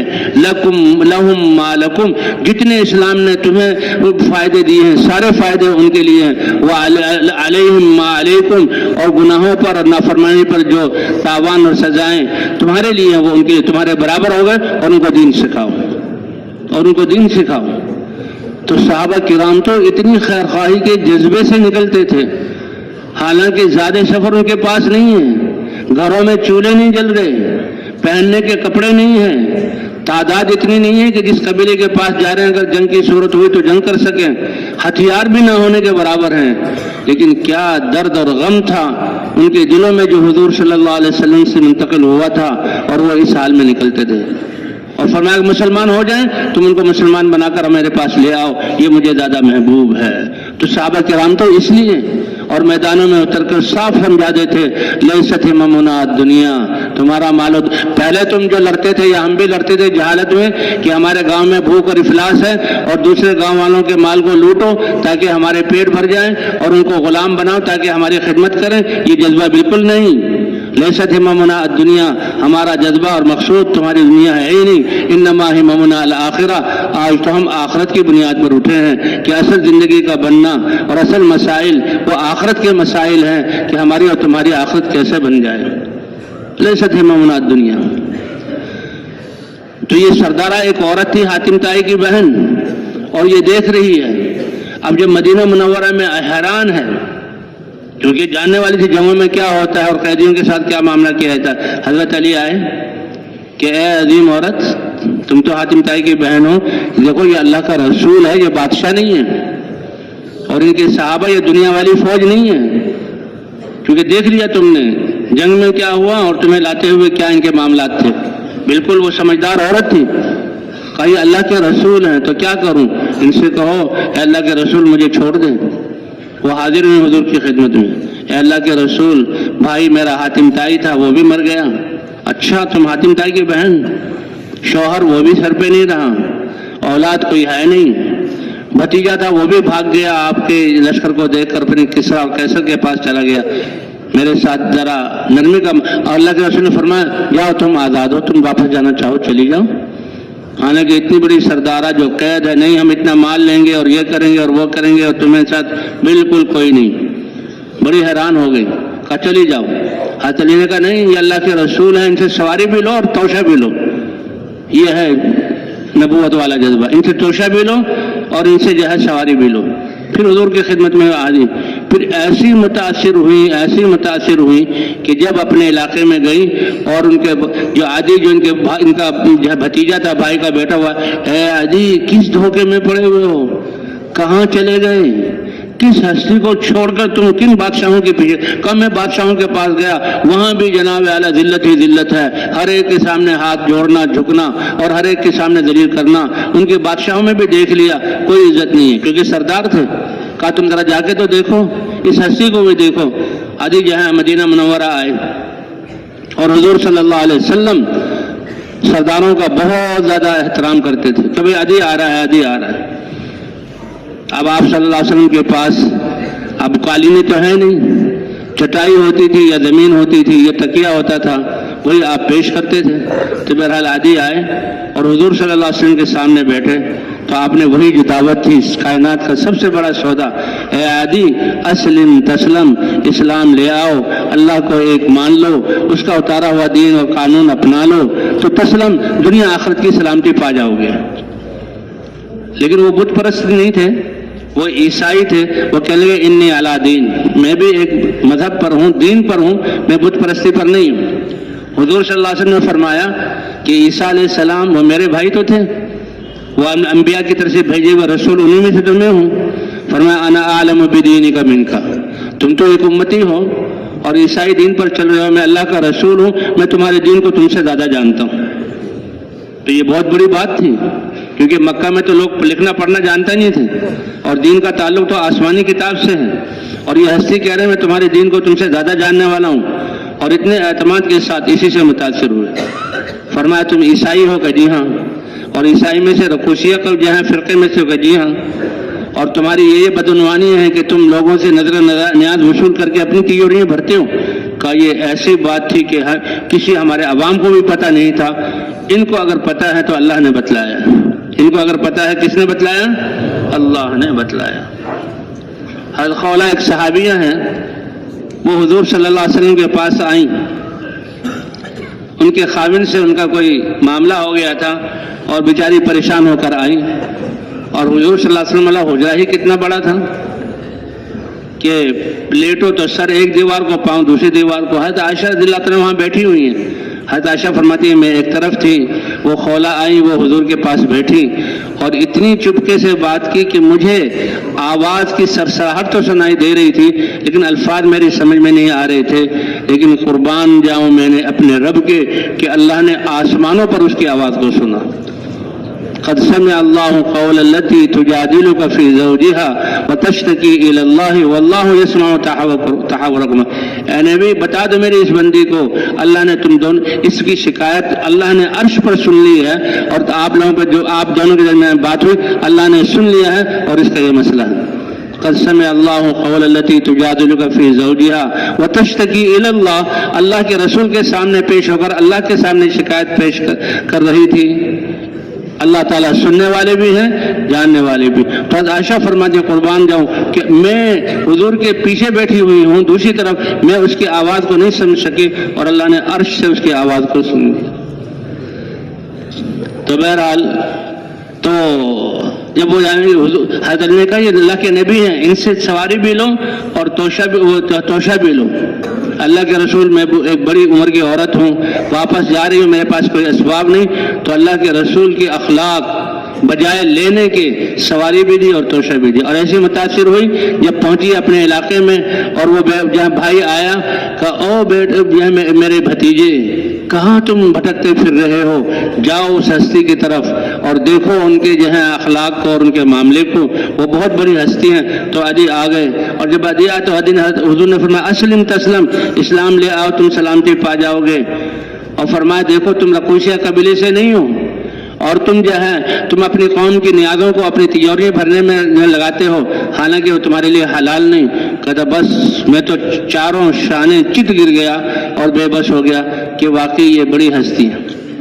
اور اے عادی میں تمہیں بتاؤں کہ تم کیوں نہیں دین میں اسلام میں داخل ہو رہے. تم دیکھ رہے ہو کہ یہ جو مزدور قسم کے اور سادے قسم کے لوگ ہیں، فقراء بسطا، یہ دین میں داخل ہوئے ہیں. یہ تو ایک فطرت اور اللہ کی سنت ہے. تم نے ہیرا مقام دیکھا ہے؟ کا دیکھا تو نہیں لیکن سنا ضرور ہے، وہ تو یمن کا یا عراق کا ایک شہر ہے. فرمایا میرے اس دین کی وجہ سے ایسا امن قائم ہوگا کہ آج تو کسی کی عزت اور کسی کے جان اور مال محفوظ نہیں. اس دین کی وجہ سے ایسا امن کہ ایک عورت اپنے لباس اور زیورات میں سج دھج کر وہاں سے چلے گی اور دوسرے ملک سے اور بنی طے کا علاقہ طے کرتے ہوئے بیت اللہ تک آئے گی اور راستے میں اللہ کے علاوہ کسی کا ڈر اس کے دل میں نہیں ہوگا. تو آدمی اچھل پڑے کہ راستے میں تو ہمارا قبیلہ ہے جن کے ڈاکوؤں سے، جن کے ڈاکہ ڈالنے سے پورا عرب پریشان ہے. فرمایا اللہ امن قائم کر دیں گے. اور کسرا فارس کے خزانے مدینے میں آئیں گے کیونکہ جب ایمان والے بن گئے تو اللہ ظالموں کی حکومتوں سے ظالم جن نے اپنی عواموں پر ٹیکس کی جا لگا کر اور مہنگائی کر کے اور ان کو مشقتوں میں ڈال کر اپنی تجوریاں بھری ہیں، جب ایمان والے ہر حقوق کو ادا کرنے والے ہوں گے تو اللہ ان ظالموں سے سب کچھ لے کر مسلمانوں کو دے دیں گے. کا کسرا فارس سنا کہ جی ہاں. کہ اس کے خزانے مدینی میں کا کسرا فارس، عرب تو ان کا نام سن کر ہی جو ہے ان کی ٹانگیں کانپنے لگ جاتی تھی. اور کہا اللہ اتنا مال دے دیں گے، غنی کر دیں گے مسلمانوں کو کہ ایک مالدار آدمی اپنی زکوٰۃ ادا کرنے کے لیے ڈھونڈتا پھرے گا کہ کوئی فقیر مل جائے. تو عدی ابن حاتم رضی اللہ تعالیٰ مسلمان ہو گئے. کہا اشہد ان لا الہ الا اللہ واشہد ان محمدا عبدہ ورسولہ. کیونکہ پہاڑی علاقے کے رہنے والے تھے اور یہ کتوں کے ذریعے سے شکار کیا کرتے تھے. یہ جانتے ہیں زمیندار اور جو کتے شکاری کتے یہ ایک یعنی ہمارے جو فقہ ہے اور مسائل ہیں اس میں شکاری کتوں کا باب ہے، اور وہ اکثر حدیث عدی ابن حاتم سے منقول ہے کہ سدایا ہوا کتا کون سا ہوتا ہے، کس کتے کے شکار کو جب وہ زخمی کر دے اور اس جو ہے اس کو کھانا جائز ہے، یہ سارے مسائل عدی ابن حاتم سے ہیں۔ تو حضور صلی اللہ علیہ وسلم یعنی وہ فوراً فرمایا کہ ایک تو اللہ تعالیٰ کسرا فارس کے خزانے مسلمانوں کے کسرا فارس کے خزانے کے ہاں، اور ہیرا سے ایک عورت چلے گی، اللہ اتنا امن قائم کر دیں گے اور اتنا غنا اللہ دے دیں گے کہ مالدار آدمی اپنی زکوٰۃ کے لیے تلاش کرے گا فقیر کو۔ تو وہ فوراً وہ بھی مسلمان ہو گئے، اور مسلمان ہو کر پھر حضور صلی اللہ علیہ وسلم کے صحابی بنے، اور پھر چلتے رہے۔ حضرت عمر رضی اللہ تعالیٰ عنہ کے زمانے میں حضرت عمر رضی اللہ تعالیٰ عنہ بیت اللہ کا طواف کر رہے تھے، حضرت عدی ابن حاتم بھی ساتھ تھے، تو فرماتے ہیں کہ حضرت عمر رضی اللہ تعالیٰ نے ایک عورت کو دیکھا اپنے برقعے اور پردے میں اور لباس میں، سمجھ گئے کہ یہ عورت یہاں کی نہیں ہے، تو آواز دی کہ اے اللہ کی بندی، تم کون ہو اور کہاں سے آئی ہو؟ تو وہ بھی سمجھ گئی کہ بلانے والے امیر المومنین ہیں، متوجہ ہوئی، کہا امیر المومنین میں حیرہ مقام سے آئی ہوں۔ سالوں پہلے کا واقعہ۔ حضرت فرماتے ہیں فوراً حضور کی مجلس اور حضور کے الفاظ میرے کانوں میں گونجنے لگے کہ اس دن میری سمجھ میں نہیں آ رہا تھا کہ حیرہ مقام سے کیسے عورت آئے گی اور ایسا امن قائم ہوگا، اور آج میں اپنی آنکھوں سے دیکھ رہا ہوں۔ اس نے کہا میں حیرہ مقام سے آئی ہوں۔ پوچھا کہ کیسے لوگوں کو پایا؟ کہ یا رسول اللہ، ہر مرد کی نظر کو باپ اور بھائی سے زیادہ پاکیزہ پایا۔ میرے بھائیو دوستو، ایمان، اللہ کی ذات کا یقین، حضور صلی اللہ علیہ وسلم پر ایمان اور اس اعمال میں کامیابی کا یقین، اس سے نظریں پاکیزہ ہوں گی اور اس سے دل سدھریں گے۔ ڈنڈوں سے نہیں، پولیس سے نہیں، فوج سے نہیں، وہ ایسے قانون بنا دیں گے کہ یہ عاجز آ جائیں گے اور ناک چنے چبوا دیں گے ان طاقتوں سے، اگر ایمان اور اعمال۔ آج مسئلہ یہی ہے، اور حضرات انبیاء کرام اور حضرت محمد صلی اللہ علیہ وسلم کی دعوت ہی یہی ہے، اسلموا تسلموا، اسلام لے آؤ سلامتی پا جاؤ گے، ایمان والے بن جاؤ، دنیا آخرت کے حالات اللہ بنا دیں گے۔ کہنے لگے مجھے حضور کی بات یاد آ گئی، اور میں کہا دیکھو حضور، آج میں اپنی آنکھوں سے دیکھ رہا ہوں کہ حیرہ مقام سے ایک عورت آئی ہے اکیلی، اور اتنا امن ہے کہ ایسی پاکیزہ نظر کہ ہر عورت کی نظر کو سگی ماں اور سگی بہن سے زیادہ پاکیزہ پایا۔ فرمایا کسرا کے خزانے فتح کرنے والی فوجوں میں میں خود تھا، کہ کسرا کی حکومت کو اللہ نے پاش پاش کیا اور وہ سارے خزانے مدینہ منورہ میں آئے اور فقراء اور مساکین تک پہنچے۔ اور تیسری بات کہ اللہ تعالیٰ ایسا غنی کر دے گا تو اللہ وہ بھی دکھا دیں گے۔ بات یہ ہے شروع میں جو عرض کیا گیا، اللہ نے یہ زندگی دی ہے بطور امانت کے، اور یہ وقت جو ہے سب سے، ابھی وقت ہمارا باقی ہے، سب سے بڑا قیمتی سرمایہ ہے ہمارے پاس، کیونکہ موت کے وقت انسان نہ بادشاہ بننا چاہے گا، نہ سردار بننا چاہے گا، نہ کارخانے چلانا چاہے گا، نہ بڑا تاجر بننا چاہے گا۔ اے اللہ چند سانس اور دے دے، فاصدق واکن من الصالحین، میں سارے مال کو صدقہ کروں تیرے راستے میں اور نیک بن کر رہوں۔ تو اللہ نے آج ہمیں یہ وقت دیا ہوا ہے، ہماری زندگی کے سانس ہیں، اور اس وقت میں سب سے بڑا عمل جو ہو سکتا ہے وہ حضرت محمد صلی اللہ علیہ وسلم کی زندگی کا مقصد اور دین کی محنت ہے جو اللہ نے ہمیں دی ہوئی ہے۔ تو بھئی کون کون ہے جو نیت کرتا ہے کہ انشاءاللہ حضور کی محنت والا بن کر رہیں گے، حضور صلی اللہ علیہ وسلم کی محنت والا بن کر رہیں گے؟ اللہ تعالیٰ فرماتے ہیں، حضور صلی اللہ علیہ وسلم فرمائے انما الاعمال بالنیات، کہ تمہاری زندگی کا عمل کا دار و مدار تمہاری نیت پر ہے۔ اس لیے ہمارے حضرات کیا فرماتے ہیں کہ اللہ نے ہمیں انسان بنایا، ایمان عطا کیا، حضور صلی اللہ علیہ وسلم کی امت میں بنایا اور اپنے راستے میں نکالا، تو اللہ سے عہد کریں اے اللہ پچھلی زندگی جو ہم نے دنیا کے بنانے میں لگائی، دھوکے میں گزاری اور نقصان میں گئے، اور بلکہ اعلیٰ کو چھوڑ کر اگر ادنا طاعت بھی کی تو یہ بھی ہمارا بہت بڑا نقصان ہوا۔ اب آئندہ کی زندگی کے لمحات ہم حضور کی محنت کو حضور کے طریقے پر کرنا، اس کو زندگی کا مقصد بنائیں گے، اور ساری دنیا قیامت تک آنے والی نسلوں کو سامنے رکھ کر اب ہم اپنی زندگی کی جو ہے وہ نظام کو ترتیب دیں گے۔ تو اس کے لیے سب تیار ہیں بھائی انشاءاللہ؟ اللہ. ہماری تو نیت کی ضرورت ہے, باقی تربیت کرنے والی ذات اللہ کی ہے. تربیت کون کریں گے؟ اللہ کریں گے. اللہ کے رسول فرما رہے ہیں ادبانی ربی فاحسن تأدیبی.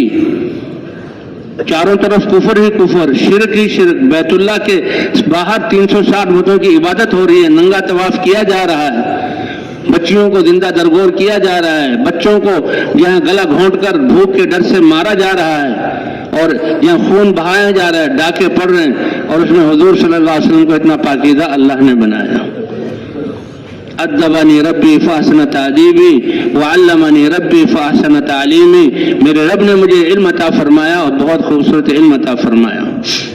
اللہ تعالیٰ نے حضرت عیسیٰ علیہ السلام پر وحی بھیجی, اے عیسیٰ تمہارے بعد ایک امت آئے گی, وہ ایسی امت ہوگی, ان کا ایمان کا یہ کمال اور مرتبہ ہوگا کہ ہر خوشی کے ملنے پر ان کے دل اور زبان اور عمل سے میرا شکر ظاہر ہوگا. ان اصابتہ سرا فشکر, کہ جب بھی کوئی نعمت ملے گی تو اللہ کا شکر, اور جب بھی کوئی ناگواری آئے گی تو وہ صبر. کہ یہ حالات کس کی طرف سے آئے ہیں؟ فرمایا کتنے ہم پریشان ہیں, کتنے ہم پر حالات ہیں, کتنی ناگواریوں سے گزر رہے ہیں, لیکن ایمان اتنا مضبوط نہیں کہ ہم کہیں کہ اللہ کی طرف سے ہے اور اے اللہ ہم اس پر راضی ہیں.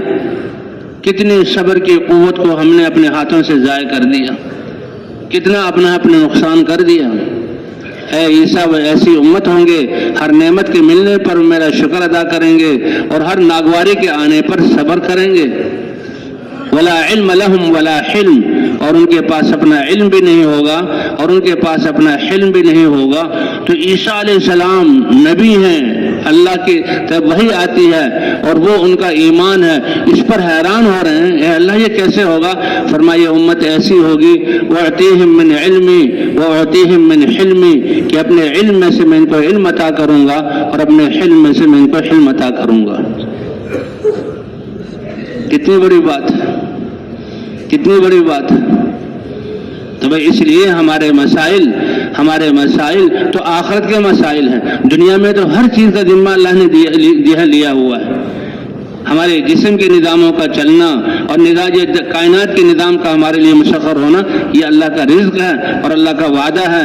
ما اريد منهم من رزق وما اريد ان يطعمون ان اللہ هو الرزاق ذو القوة المتین. اور ہم سے مطالبہ کیا ہے کہ دل میں اللہ کی ذات پر ایمان اور عشق پیدا کر لو اور جسم کے اعضاء کو اللہ کے حکموں کے مطابق استعمال کر لو. اور ہمیں پھر اللہ نے یہ دعوت والا کام دیا, اللہ نے ہمیں دعوت والا کام دیا کہ تم صرف کنتم خیر امت اخرجت للناس, تم تو ساری انسانیت کے لیے نکالے گئے ہو. وہ قصہ جو سنا رہا تھا کہ اصحاب کہف والا واقعہ, کہ بادشاہ تھا اور اس کا جادوگر تھا. جادوگر, جی ہاں, وہ تو اصحاب کہف والا اور قصہ ہے کہ اصحاب کہف والا جو بادشاہ وہ ان 5-6 نوجوانوں کو یہ کہتا تھا کہ تم مجھے بادشاہ مان لو اور مجھے جو ہے رب تسلیم کر لو, تمہارے لیے وزارتیں ہیں. لیکن وہ علماء کی مجلس, ایک عالم کی مجلس میں بیٹھتے تھے تو وہاں سے ان کو اللہ کی معرفت ملی اور وہ اللہ پر ایمان والے بنے, اللہ پر ایمان والے بنے. تو اس بادشاہ نے جو ہے وہ کہتے ہیں ایمان یہ تو عشق ہے اللہ کی ذات سے, چھپتا نہیں ہے. تو پتہ لگ گیا کہ بھئی یہ تو بادشاہ پر اعتماد نہیں رکھتے. تو بادشاہ نے دھمکایا کہ تم اگر ایمان کو نہیں چھوڑو گے تو میں تمہیں سزا دوں گا.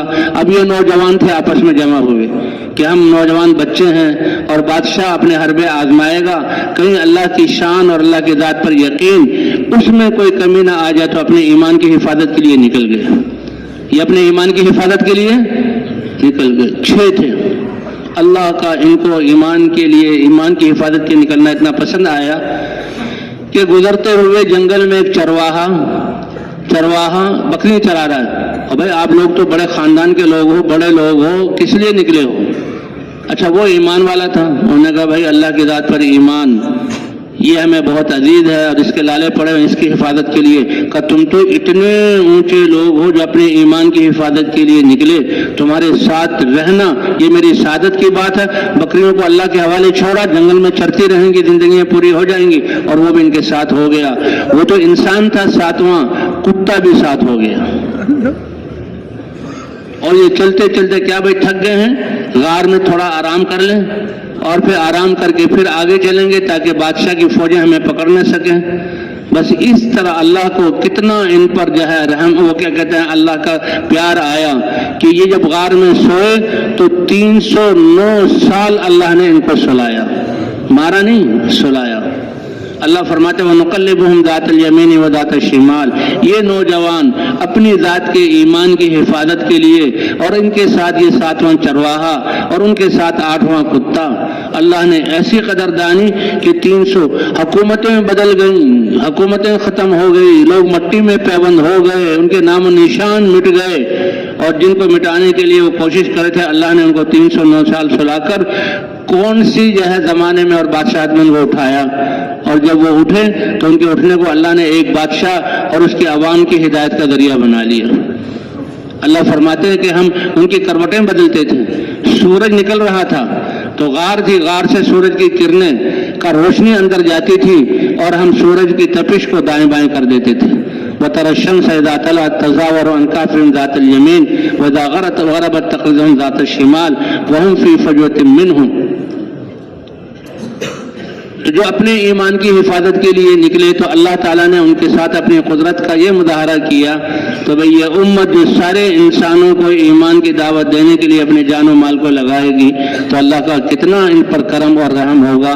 اس لیے فرمایا ان تنصر اللہ ینصرکم، تم اللہ کے دین کی مدد کرو گے تو اللہ تمہاری مدد کرے گا، وَإِن يَنصُرْكُمُ اللَّهُ فَلَا غَالِبَ لَكُمْ، اور جب اللہ تمہاری مدد کرنے والا ہو جائے تو کائنات کی کوئی طاقت تمہارے بال کو بیگا نہیں کر سکتی۔ صرف اپنے ایمان کی حفاظت نہیں، کنتم خیر امت اخرجت للناس، تم تو بہترین امت ہو، سارے انسانوں کے لیے نفع رسانی کے لیے نکالے گئے ہو، اور نفع رسانے والا کام کیا ہے؟ دعوت، نیکی کا حکم کرو اور برائی سے روکو۔ کہتے یہ نیکی کا حکم کرنا، برائی سے روکنا، اس کو دین کی مدد قرار دیا گیا، اور دعوت یہ آبیاری ہے دین کے باغ کے لیے، کہ جس زمین میں باغ اگانا ہو تو پہلے پانی دو، جب زمین بتر ہو جائے ہل چلاؤ، اور پھر اس میں بیج ڈالو، اور پھر پانی دو، کونپلیں نکلیں، جڑیں نیچے جائیں اور پودا بنے، پھر درخت بنے، پھر پتے آئیں، پانی دیتے رہو، پھر پھل آ جائیں، پانی دیتے رہو، اور پھل چن لو تو پھر بھی پانی دیتے رہو، جب تک درخت میں صلاحیت ہے پھل دینے کی پانی دیتے رہو۔ کیوں بھائی یہ زمیندار اور باغات والے بتائیں پانی منقطع کرنے کی گنجائش ہے؟ پانی منقطع کریں گے تو کیا ہوگا؟ پھل ختم ہوں گے، پھول نہیں آئیں گے، ٹہنیے، پھر یہ آگ کا ایندھن بنیں گے۔ تو اسی طرح انسانوں کے دلوں میں ایمان اور اخلاق اور اللہ کے احکام کی آبادی کرنے کے لیے اس کی آبیاری دعوت کے ذریعے کرو۔ اس لیے حضور فرما رہے نیکی کا حکم کرتے رہو، برائیوں سے روکتے رہو، کیونکہ جب اگر آبیاری بند ہو گئی تو جسے باغ خشک ہو کر یہ ایندھن بنے گا، آگ میں جلے گا، تو اسی طرح انسان بے دین ہو کر اللہ ہم سب کی حفاظت فرمائے، یہ جہنم کی طرف جائے گا۔ اس لیے فرمایا نیکی کا حکم کرتے رہو، برائیوں سے روکتے رہو، قبل اس کے کہ تم اللہ کو پکارو اور اللہ تمہاری دعا نہ سنے، تم اللہ سے سوال کرو، اللہ تمہارے سوال کو پورا نہ کرے، اور دشمنوں کے خلاف تم مدد مانگو جو تمہارے علاقوں کو چھین رہے ہیں، تمہارے جسموں کو ادھیر رہے ہیں، تمہاری عزتوں کو پامال کر رہے ہیں، تمہارے علاقوں پر قبضہ کر رہے ہیں، تم کو اللہ مدد، اللہ فرمائیں گے میں تمہاری مدد نہیں کروں گا کہ تم نے میرے دین کی مدد نہیں کی۔ تو بھائی وہی پہلی بات کہ یہ زندگی کی جو لمحات ہیں یہ اللہ کی سب سے بڑی نعمت ہے، ابھی ہمارے پاس موجود ہیں، تو بھائی سب کے سب یہ نیت کریں کہ انشاءاللہ اس محنت کو زندگی کا مقصد بنا کر کریں گے، اور باقی ساری چیزوں پر اس کو ترجیح دیں گے، ساری چیزوں پر ترجیح دیں گے۔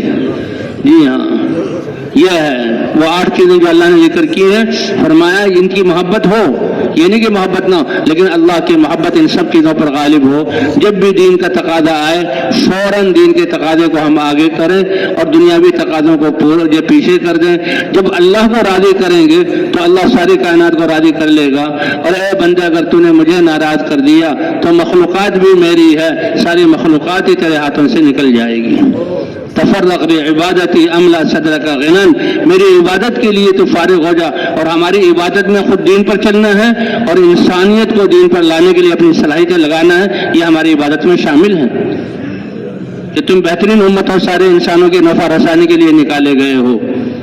اور اگر تم میری عبادت کے لیے فارغ نہیں ہوگے، اپنے آپ کو فارغ نہیں کرو گے، املا یہ دے گا شغلاً، تمہارے ہاتھ کو پورے جسم کو مشغول کر دوں گا، یہ دنیا تمہیں نچوڑ دے گی، تھکا دے گی، اور دل میں بھی، اور تمہارے دل میں پریشانی ہی پریشانی رہے گی۔ وَلَمَّا سَدَّ فَقْرَكَ، اور ہائے فقر بھوکے نہ مر جائیں، یہ خوف تمہیں کھا جائے گا، زندگیوں کو چاٹ جائے گا۔ اور فرمایا کہ یہ بات حضور صلی اللہ علیہ وسلم نے فرمایا، توبہ، خوشخبری اور مبارکباد ہو اس انسان کے لیے جس نے مجھے دیکھا، ایمان لایا اور طاعت والی زندگی گزاری اور دین کی محنت کی، اور فرمایا 7 مرتبہ مبارکبادی اور خوشخبری ہو ان بعد والے زمانے والوں کے لیے کہ جنہوں نے مجھے نہیں دیکھا اور مجھ پر ایمان لائے، جنہوں نے مجھے نہیں دیکھا اور مجھ پر ایمان لائے۔ بھائی ہم بعد کے زمانے کے ہیں، لیکن اللہ نے ہمارے لیے اجر بھی بہت رکھا ہے۔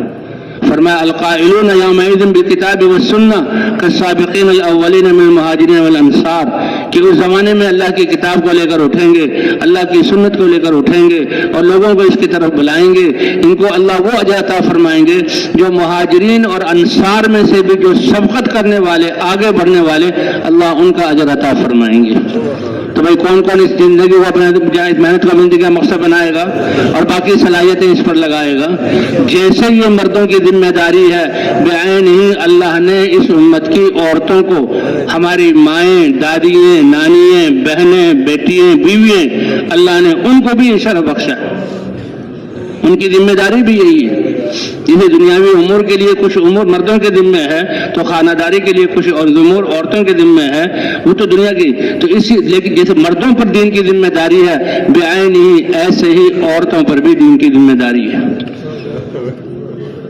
ہماری تاریخ ہے، صحابہ، تابعین، تبع تابعین، اور 700-800 سال تک اسلام کی ماؤں کی بچوں کی ایسی تربیت کی کہ ان کی گودوں سے محدث، ان کی گودوں سے علماء، ان کی گودوں سے متقی، اور ان کی گودوں سے دین کے داعی، اور ان کی گودوں سے جو ہے اسلام کو دنیا میں زندہ کرنے والے پیدا ہوئے۔ یہ تاریخ، یہ تو 200-250 سال میں جو ہے باطل والے چھائے ہماری نافرمانی کی وجہ سے، اللہ کا غصہ تھا کہ سارے نظام ہی کو بدل گیا، ہم سب کچھ بھول گئے اپنی تاریخ کو۔ امام احمد ابن سیرین کہتے ہیں کہ میں مسجد میں بیٹھا ہوا تھا اور میں اپنے علم کا کام کر رہا تھا، ایک 12-13 سال کا بچہ آیا اور اس نے نماز پڑھی، کہا یہ محدث ہیں، یہ امام ہیں، فقیہ ہیں، مفتی ہیں، اور ایک 12-13 سال کے بچے نے جو نماز پڑھی تو ان کا اشش کر اٹھے اور ان کا دل اس کی نماز کی طرف کھینچا، اور ایسا کہ وہ نماز سے فارغ ہوا، اس کو بلایا اور پوچھا بیٹا تمہارا کیا نام ہے؟ کہ فلاں۔ تمہارے باپ کا کیا نام ہے؟ کہ فلاں۔ سمجھے کہ باپ کا بہت بڑا محدث، عالم، متقی ہوگا۔ کہ تمہارے والد کیا کام کرتے ہیں؟ کہ چچا جان میرے والد کا تو جب میں ماں کی گود میں تھا انتقال ہو گیا تھا۔ ارے یہ نماز تمہیں کس نے سکھائی؟ میری ماں نے۔ تو دل میں ایک شفقت والا مادہ پیدا ہوا، جذبہ پیدا ہوا کہ یہ یتیم ہے اور ماں پتہ نہیں کیسے پال رہی ہوگی جس نے اتنی اچھی نماز سکھائی، تو کتنی بڑی سعادت کا موقع ہے کہ میں محدث ہوں، امام ہوں، تو بیٹا تم میری کفالت میں آ جاؤ۔ کہا ٹھیک ہے، میری کچھ شرطیں ہیں۔ کہ کیا؟ کہ سب سے پہلی شرط کھانے پینے کا انتظام آپ کریں گے؟ کہ بالکل کروں گا۔ اور کپڑے کا، گرمی سردی کے لباس کا انتظام آپ کریں گے؟ بالکل کروں گا۔ یہ تو ٹھیک ہے، لیکن اگلا، اگر میں بیمار ہو جاؤں تو آپ شفا بھی دے دیں گے؟ یہ نہیں کہا علاج کریں گے، بلکہ کیا کیا آپ شفا بھی دے دیں گے۔ فوراً سمجھ گئے کہ بچہ معمولی نہیں ہے، جہاں نماز اس نے سیکھی ہے تو ایسے تربیت اس کے پاس یقین بھی وہی ہے کہ آپ شفا دے دیں گے کہ نہیں، اور مرنے کے بعد آپ زندہ بھی کر سکتے ہیں کہ نہیں۔ کہ پھر مجھے میرے کریم رب کی ضمانت میں رہنے دیں جو بیماری سے شفا بھی دے گا اور موت کے بعد زندگی بھی دے گا۔ یہ تھی تربیت۔ حضرت امام بخاری رضی اللہ تعالیٰ عنہ کی ماں یہ نابینا ہو گئے تھے، اور وہ ماں بیوہ تھی، باپ سر پر نہیں تھا۔ اللہ کے سامنے ایسی گر گڑائیں کہ اللہ سے اپنے بیٹے کے لیے بینائی لے لی، اور پھر بچے کی ایسی تربیت کی کہ وہ امام بخاری بنے، کہ امت کے اتفاق کے ساتھ اگر کتاب اللہ کے بعد صحیح کتاب ہے تو بخاری شریف اور مسلم شریف۔ ایسے گھروں میں مائیں تھی۔ اس لیے کہتے ہیں جو جیسے یہ مردوں کا کام ہے اور یہ مردوں نے یہ دعوت والے اعمال پر ہے کو کھڑا کرنا، خود اہتمام کرنا ہے، ایسے عورتوں کی بھی ذمہ داری ہے، عورتوں کی بھی ذمہ داری ہے۔